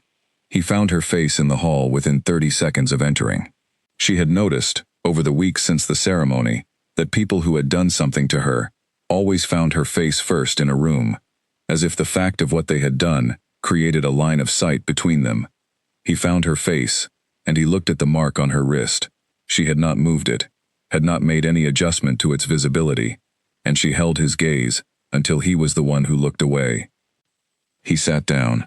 He arranged his expression into the mask of impassivity that she had watched him maintain in the marking circle, the expression of a man who has decided in advance that the best defense against a difficult situation is to become unreadable in it. Scholar Finn stood at the center of the hall. He read for 2 hours. He began with the pre-standardization texts, in the original archaic language followed by careful translation, the first formal description of the Omega anchor designation, its function, its history in the 8 territories before the lens calibration system was introduced. He read the covenant references. He read the original lens calibration specifications, which were detailed and technical, and which made it clear, to anyone with the knowledge to understand them, that the lens had been calibrated specifically to exclude the anchor resonance from detection. Then he read the internal High Council documents from 300 years ago. He read them clearly and completely, and he did not editorialize or add commentary, because the documents required none. They were explicit. They described the decision, the reasoning, and the mechanism for implementation.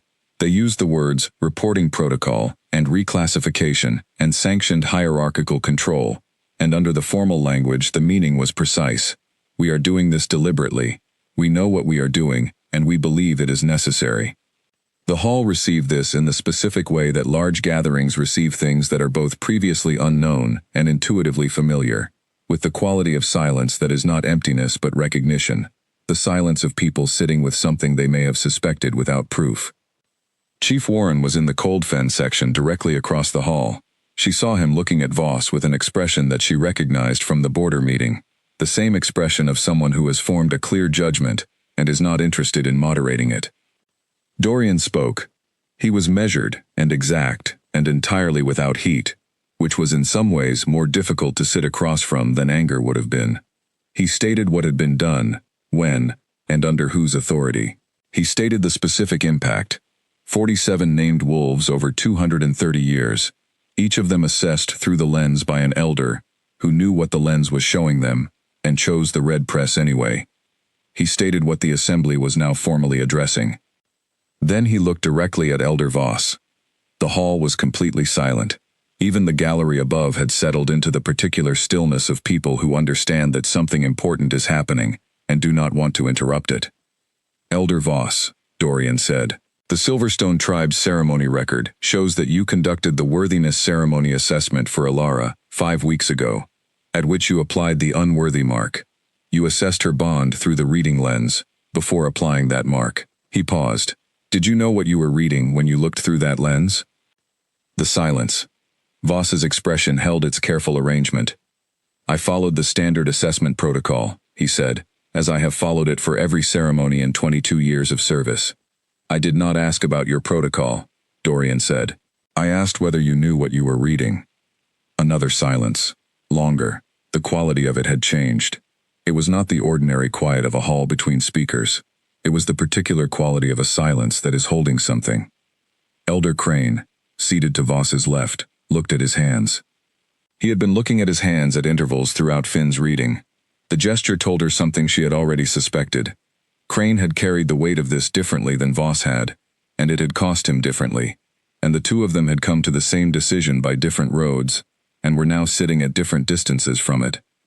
Voss said, the standard protocol did not require full disclosure of all resonance designations within the public ceremony record.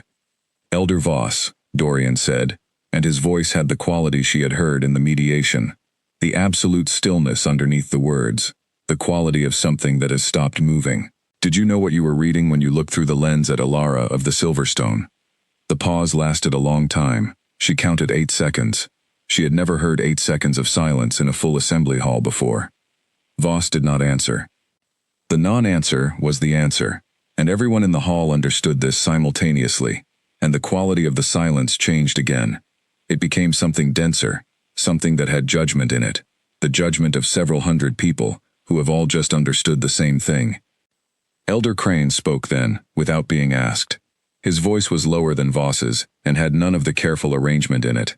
It was the voice of someone who has been carrying something too long, and has decided the carrying is finished. He told the hall what the elders were taught. He told them about the training sessions for new elders, in which the anchor resonance was explained, how the lens would show it as an absence, how the standard procedure was to report it privately to the tribal council, rather than process it in the ceremony, how the tribal council would then forward the report to the intertribal high council, and what happened to those reports after they arrived. He told the hall that he had known this procedure existed, and had accepted it as procedural rather than ethical, and that he was aware, sitting in this assembly today, that this framing had been a convenient one. The formal proceedings concluded. The royal scribe read the outcomes. Elder Voss's title was revoked, and his standing in the tribal council reduced to that of an ordinary member. A full review of the unworthy designation, records across all 8 tribes was ordered, with a formal process established for contacting the families of the 47 named wolves. The anchor designation was restored to the formal recognition system, effective immediately. As the assembly began to move, and the sound of several hundred people beginning to disperse filled the hall, she saw her parents. George and Nora were in the second tier of the public gallery, seated together in the way of people who had come somewhere they did not choose to be, and had sat close to each other not out of warmth, but out of the habit of decades. She had not known they would be there. She looked at them, and George looked at her, and the expression on his face was the expression she had seen beginning to form at the edge of his face on the morning in the hall when he had told her about the border cottage, the thing he could not stop before it broke through the management system he had built around his feelings. It was fully through now. He was looking at her from the gallery with a broken open expression that she had never seen on him in her entire life, the expression of a man who has spent many years being careful and has arrived at a moment where being careful is no longer possible, because the thing he was being careful about has become impossible to be careful about anymore. She held his gaze for a long moment, then she looked elsewhere. Petra was in the Silverstone section, standing at the edge of the delegation, with the look of someone who came because they needed to witness something, and has witnessed it, and is now sitting with what they have witnessed. She looked at Alara from across the hall with an expression that had traveled a great distance from the marking ceremony day. It was the expression of someone who has spent 5 weeks making decisions about themselves and has arrived at conclusions they are not proud of and is trying to decide whether to say so. Alara met her eyes briefly. Then she looked away. She would speak to Petra later. She had already decided this, sitting in her room 2 nights ago when she had made the inventory of what the assembly would bring. She would speak to her parents as well, when the time was right. Not because she owed them her forgiveness, she was not yet sure what she owed anyone and what it would cost her to pay it, but because she was not interested in carrying the weight of silence for the rest of her life, and silence with people you have known your entire life was a specific and tiring weight. But not now. Now she sat in the great hall of the royal stronghold as the assembly dispersed around her, and she looked at the room that had just held the undoing of a 300-year-old deliberate injustice, and she thought about the 47 names on Finn's list, and she thought about what the mark on her wrist had cost, and what it had eventually led to, and she sat with all of this in the way she had always sat with complicated things, steadily, and without rushing to be done with the feeling of it. It was not revenge. She wanted to be clear with herself about that. It was not satisfaction in any triumphant sense. It was something quieter and more permanent. The feeling of a record being set right, of a thing being called by its true name in front of witnesses who could not unwitness it. The fire in the great hearth burned on, the hall emptied, the record had been made. She was in the forest before anyone else in the stronghold was awake. Not the formal grounds west of the building where the ceremony preparations were already laid in careful order, the chairs arranged in the morning grass, the flowering branches cut and placed in urns along the path, the royal scholars' materials set out on the table at the clearing center. She had walked past all of that in the early gray before sunrise, had seen Finn already there in the pre-dawn dark checking his documents with a lamp, and she had kept walking, east, into the older trees. She had been here for an hour by the time the light changed. The section of forest she had found on a long walk 3 weeks ago was different from the trees immediately around the stronghold, which were younger and less dense. These were old in the way the border cottage oaks had been old, thick through the trunk, their bark deeply furrowed, their root systems running above the ground in long arching curves that made the forest floor into a series of natural rooms. The canopy here was so complete that in full summer it was nearly dark underneath it, and even now, in late autumn with some of the leaves gone, the light that came through was filtered in particular, coming in long angled shafts between the high branches. She sat on a root that was wide enough to be a bench, and put her hands in her lap, and looked at the forest. The ceremony was at the 9th hour. She had 4 hours. She spent the first of them doing nothing at all, not thinking in any organized way, not reviewing or preparing or rehearsing. Simply being in the forest the way she had learned to be in it over the weeks at the border cottage, with the whole of her attention present and no particular direction given to it. The forest accepted this. It always had.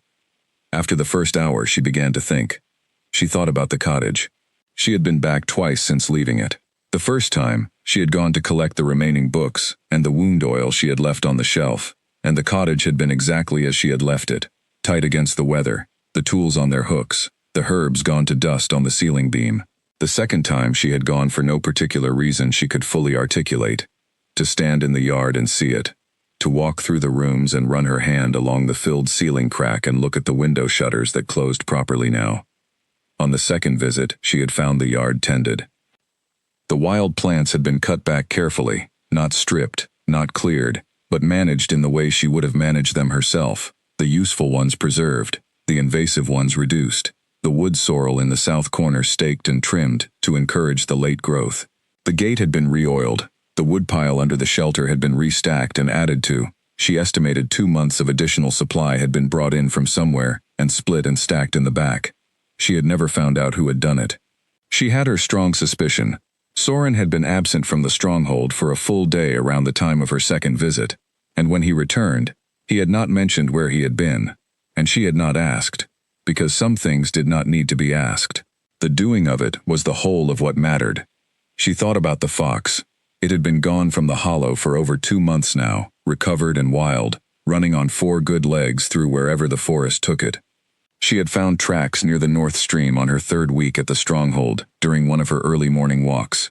The right size, the right gait pattern, the distinctive slightly wider spacing of the right hindfoot that compensated for the healed wound. She could not be certain they were from the same animal. She had a strong feeling that they were. She thought about the 47 names on Finn's list, and then she stopped thinking about them. Not because they were not important. They were the most important thing that had happened in the assembly. But because she had thought about them a great deal in the 3 days since the assembly, and she had taken her thinking as far as it could currently go, and the morning of the ceremony was not the place to try to go further. She thought about what the ceremony was. She was precise about this, because she had found, in months of reading the pre-standardization texts, that the bonding ceremony was frequently misunderstood by people who had not read the original documents. It was not a ceremony of ownership, or of social arrangement, or of strategic alliance, though it had been used for all of those purposes over centuries of misapplication. In its original form, which Dorian had chosen deliberately, it was a covenant, a formal acknowledgement of a bond that already existed, in the same way that a naming ceremony acknowledged a wolf whose character had already been demonstrated. The bond was not created at the ceremony simply named it. The bond already existed. She had understood this for some time. She heard Ida at the edge of the trees. She heard her before she saw her. The particular brisk, unhurried footstep of a woman who knows where she is going, and is going there without drama. Ida appeared between 2 large oaks, wearing her everyday apron over her good clothes, with the expression of someone who has located what they came to locate and is now completing the task. 9th hour, Ida said. I know, Ilara said. It's past the 7th. Ida looked at her, at the dress, which was the best she had brought to the stronghold, which was not what someone brought to a royal bonding ceremony, and which she had chosen deliberately, because she did not own what someone brought to a royal bonding ceremony, and also because she was not interested in performing herself as something she was not. There's a thing with the left shoulder seam, Ida said. Ilara looked down. The left shoulder seam of the dress had a slight fold at the front, where the fabric had not settled properly after she had put it on. She had not noticed it. Ida stepped forward without asking, and adjusted it. 2 small, decisive movements of her fingers, and the seam lay flat.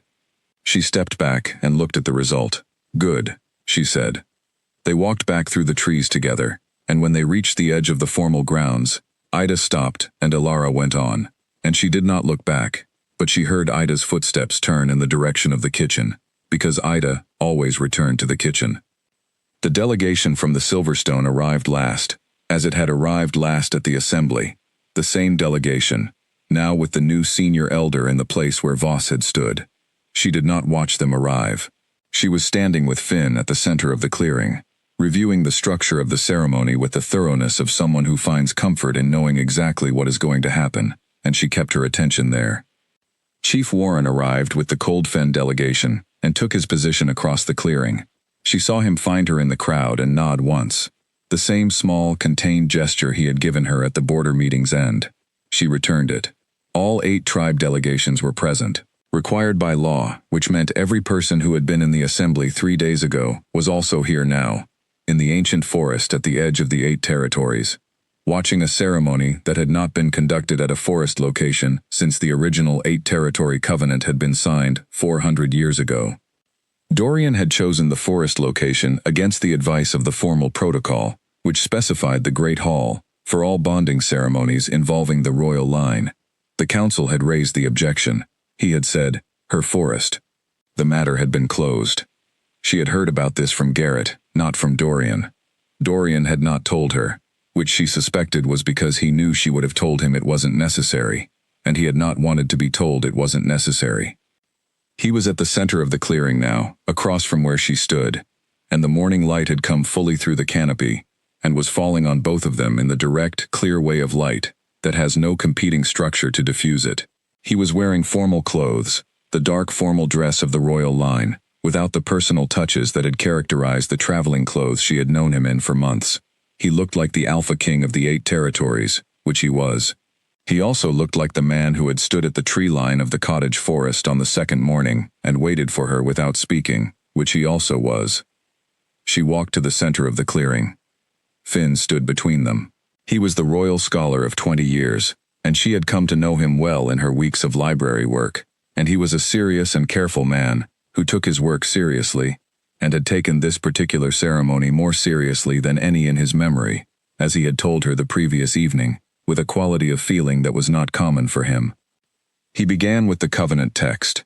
He read from the original document, the oldest version of the bonding covenant, in the archaic language of the founding period, with a spoken translation into current speech running parallel to the original, so that every person in the clearing could follow both. She listened to the old words and the new words, running together, and found the combination of them more moving than either alone, the way a double-stranded thing is stronger than either strand separately.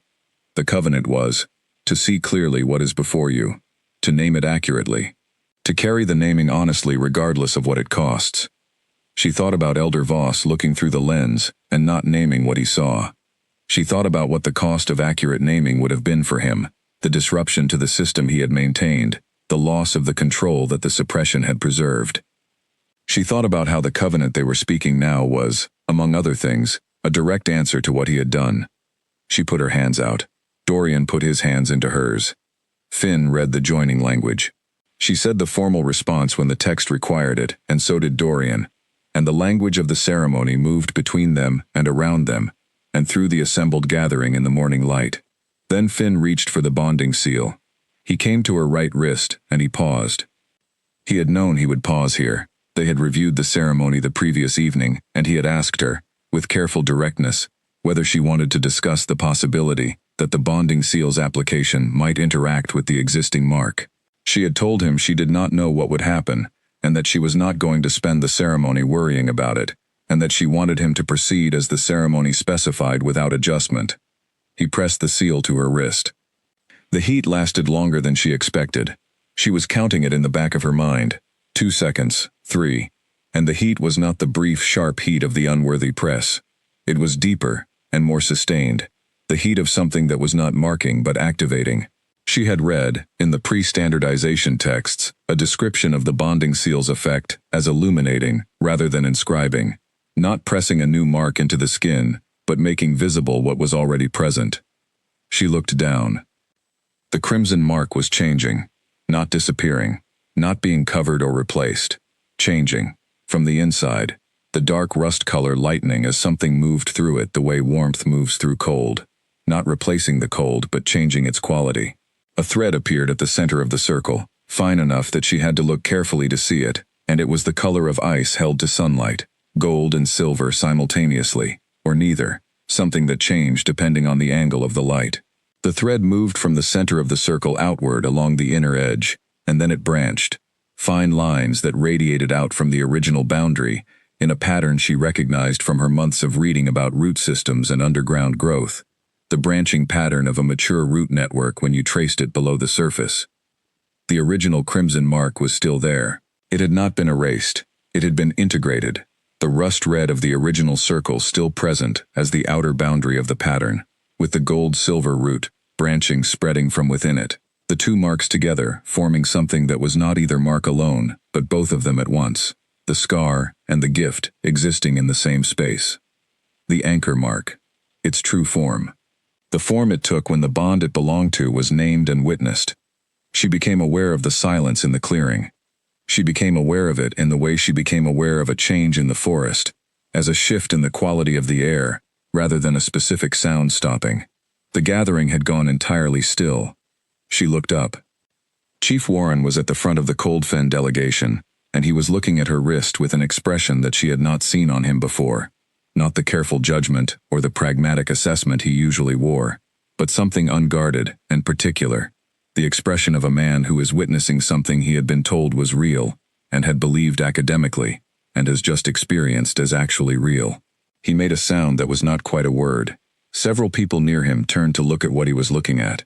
Garrett was standing to Dorian's left, in his usual position, with his usual expression of reliable attentiveness.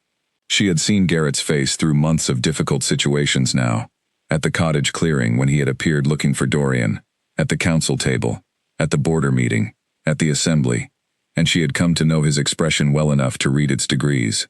The expression on his face now was the degree she had never seen before.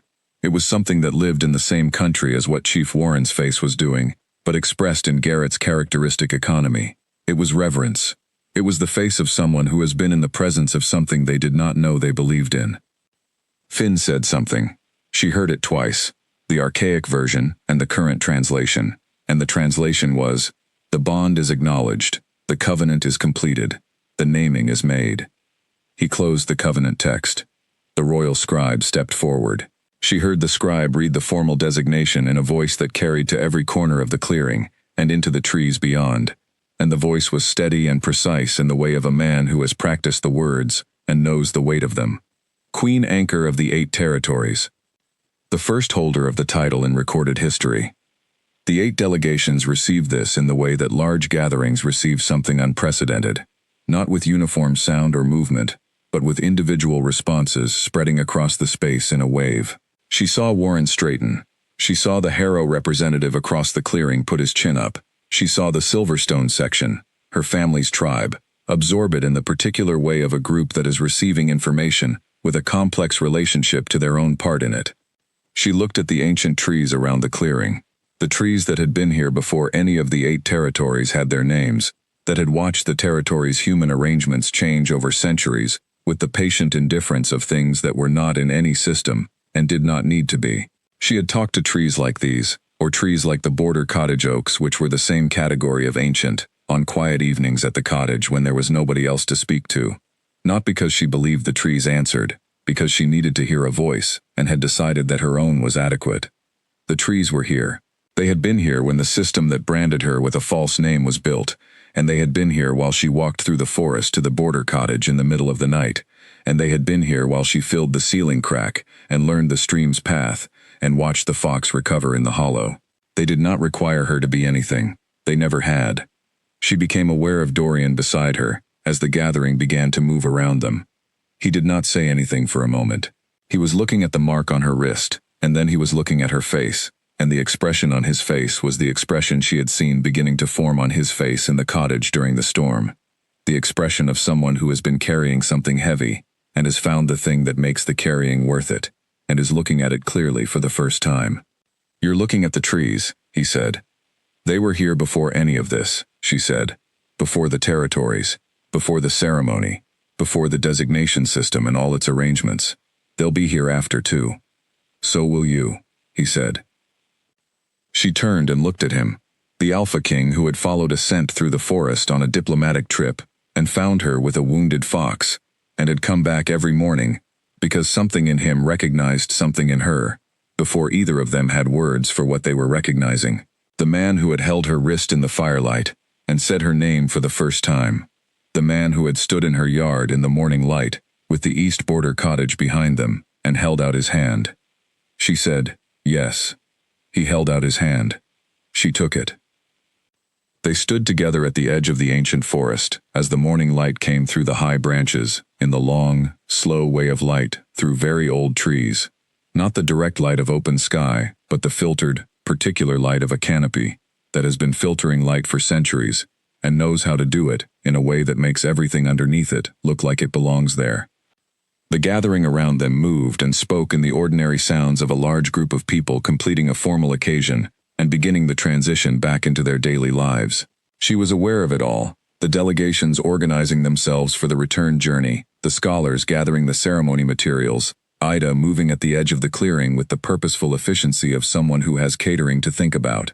She was aware of her parents in the Silverstone section, aware of her father's expression, which she could feel without looking at it. She would speak to George and Nora today. She had already decided this, sitting in the forest that morning, before anyone else was awake. Not because the distance between them had closed, it had not fully closed and might not, but because she had learned at the border cottage that silence with people you had known your entire life was a specific kind of weight, and she did not intend to carry any weight that she could choose to set down. She would speak to them. She would speak to Petra. What those conversations became would be what they became, and she would not decide in advance what she needed from them. She would do this later. She would do a great many things later. There was more work ahead, the review of the 47 named wolves, the formal restoration of the anchor designation in each tribe's ceremony system, the long process of rebuilding what 300 years of deliberate suppression had dismantled. There was the governance of 8 territories, and the ongoing complexity of the border disputes, and the council's perpetual adjustments to the presence of someone in the Queen's position who had not arrived by any of the expected routes. There was Vivian, who had written 3 formal complaints so far and would likely write more, and who Alara was developing a kind of respect for, in the way she respected any adversary who was genuinely committed to their position and didn't pretend otherwise. There was the water channel at the East Border cottage that she had not quite finished before she left, which she intended to complete on her next visit. There was the book from the cottage mantel, the damaged text with the fragment about the Omega anchor, which she had brought to the Royal Library, and which Finn was in the process of carefully restoring. When the restoration was complete, she intended to read the full text. She suspected it would tell her things she had been looking for a long time, and she intended to read it carefully, and write notes in the margins, and think about what the thinking led to. All of this was later. Now she was standing at the edge of the ancient forest, with the gold-silver mark on her wrist, catching the morning light, and holding it, with Dorian's hand in hers, and the 8 territories spread out around them in every direction under the autumn sky. The fox was somewhere in the deep wood. She felt this more than knew it, the way she felt things in the forest that she had spent enough time in to be attuned to, running on 4 good legs through the old oak roots and the birch stands and along the stream that ran north and the paths it had learned to know as its own, gone back to itself, wild and recovered. The East Border cottage stood in its clearing, with its filled ceiling crack and its fresh wood pile, and its yard tended by someone who had done the work without being asked, and without wanting acknowledgement. The gate moved quietly. The windows closed fully. The morning light fell through them at the angle she had worked to achieve, and the room was warm, and the mantel held its row of books, and the 2 chairs were at the table. The mark on her wrist was the color of old rust and new gold together. She held Dorian's hand and looked at the old trees, and the morning came through them in its long, patient way, and the ancient forest that had been here before any of this began, and would be here long after it had changed into its next form, breathed around them both, and she was exactly where she was, and she was exactly who she was, and both of those things were, for the first time in her life, exactly the same.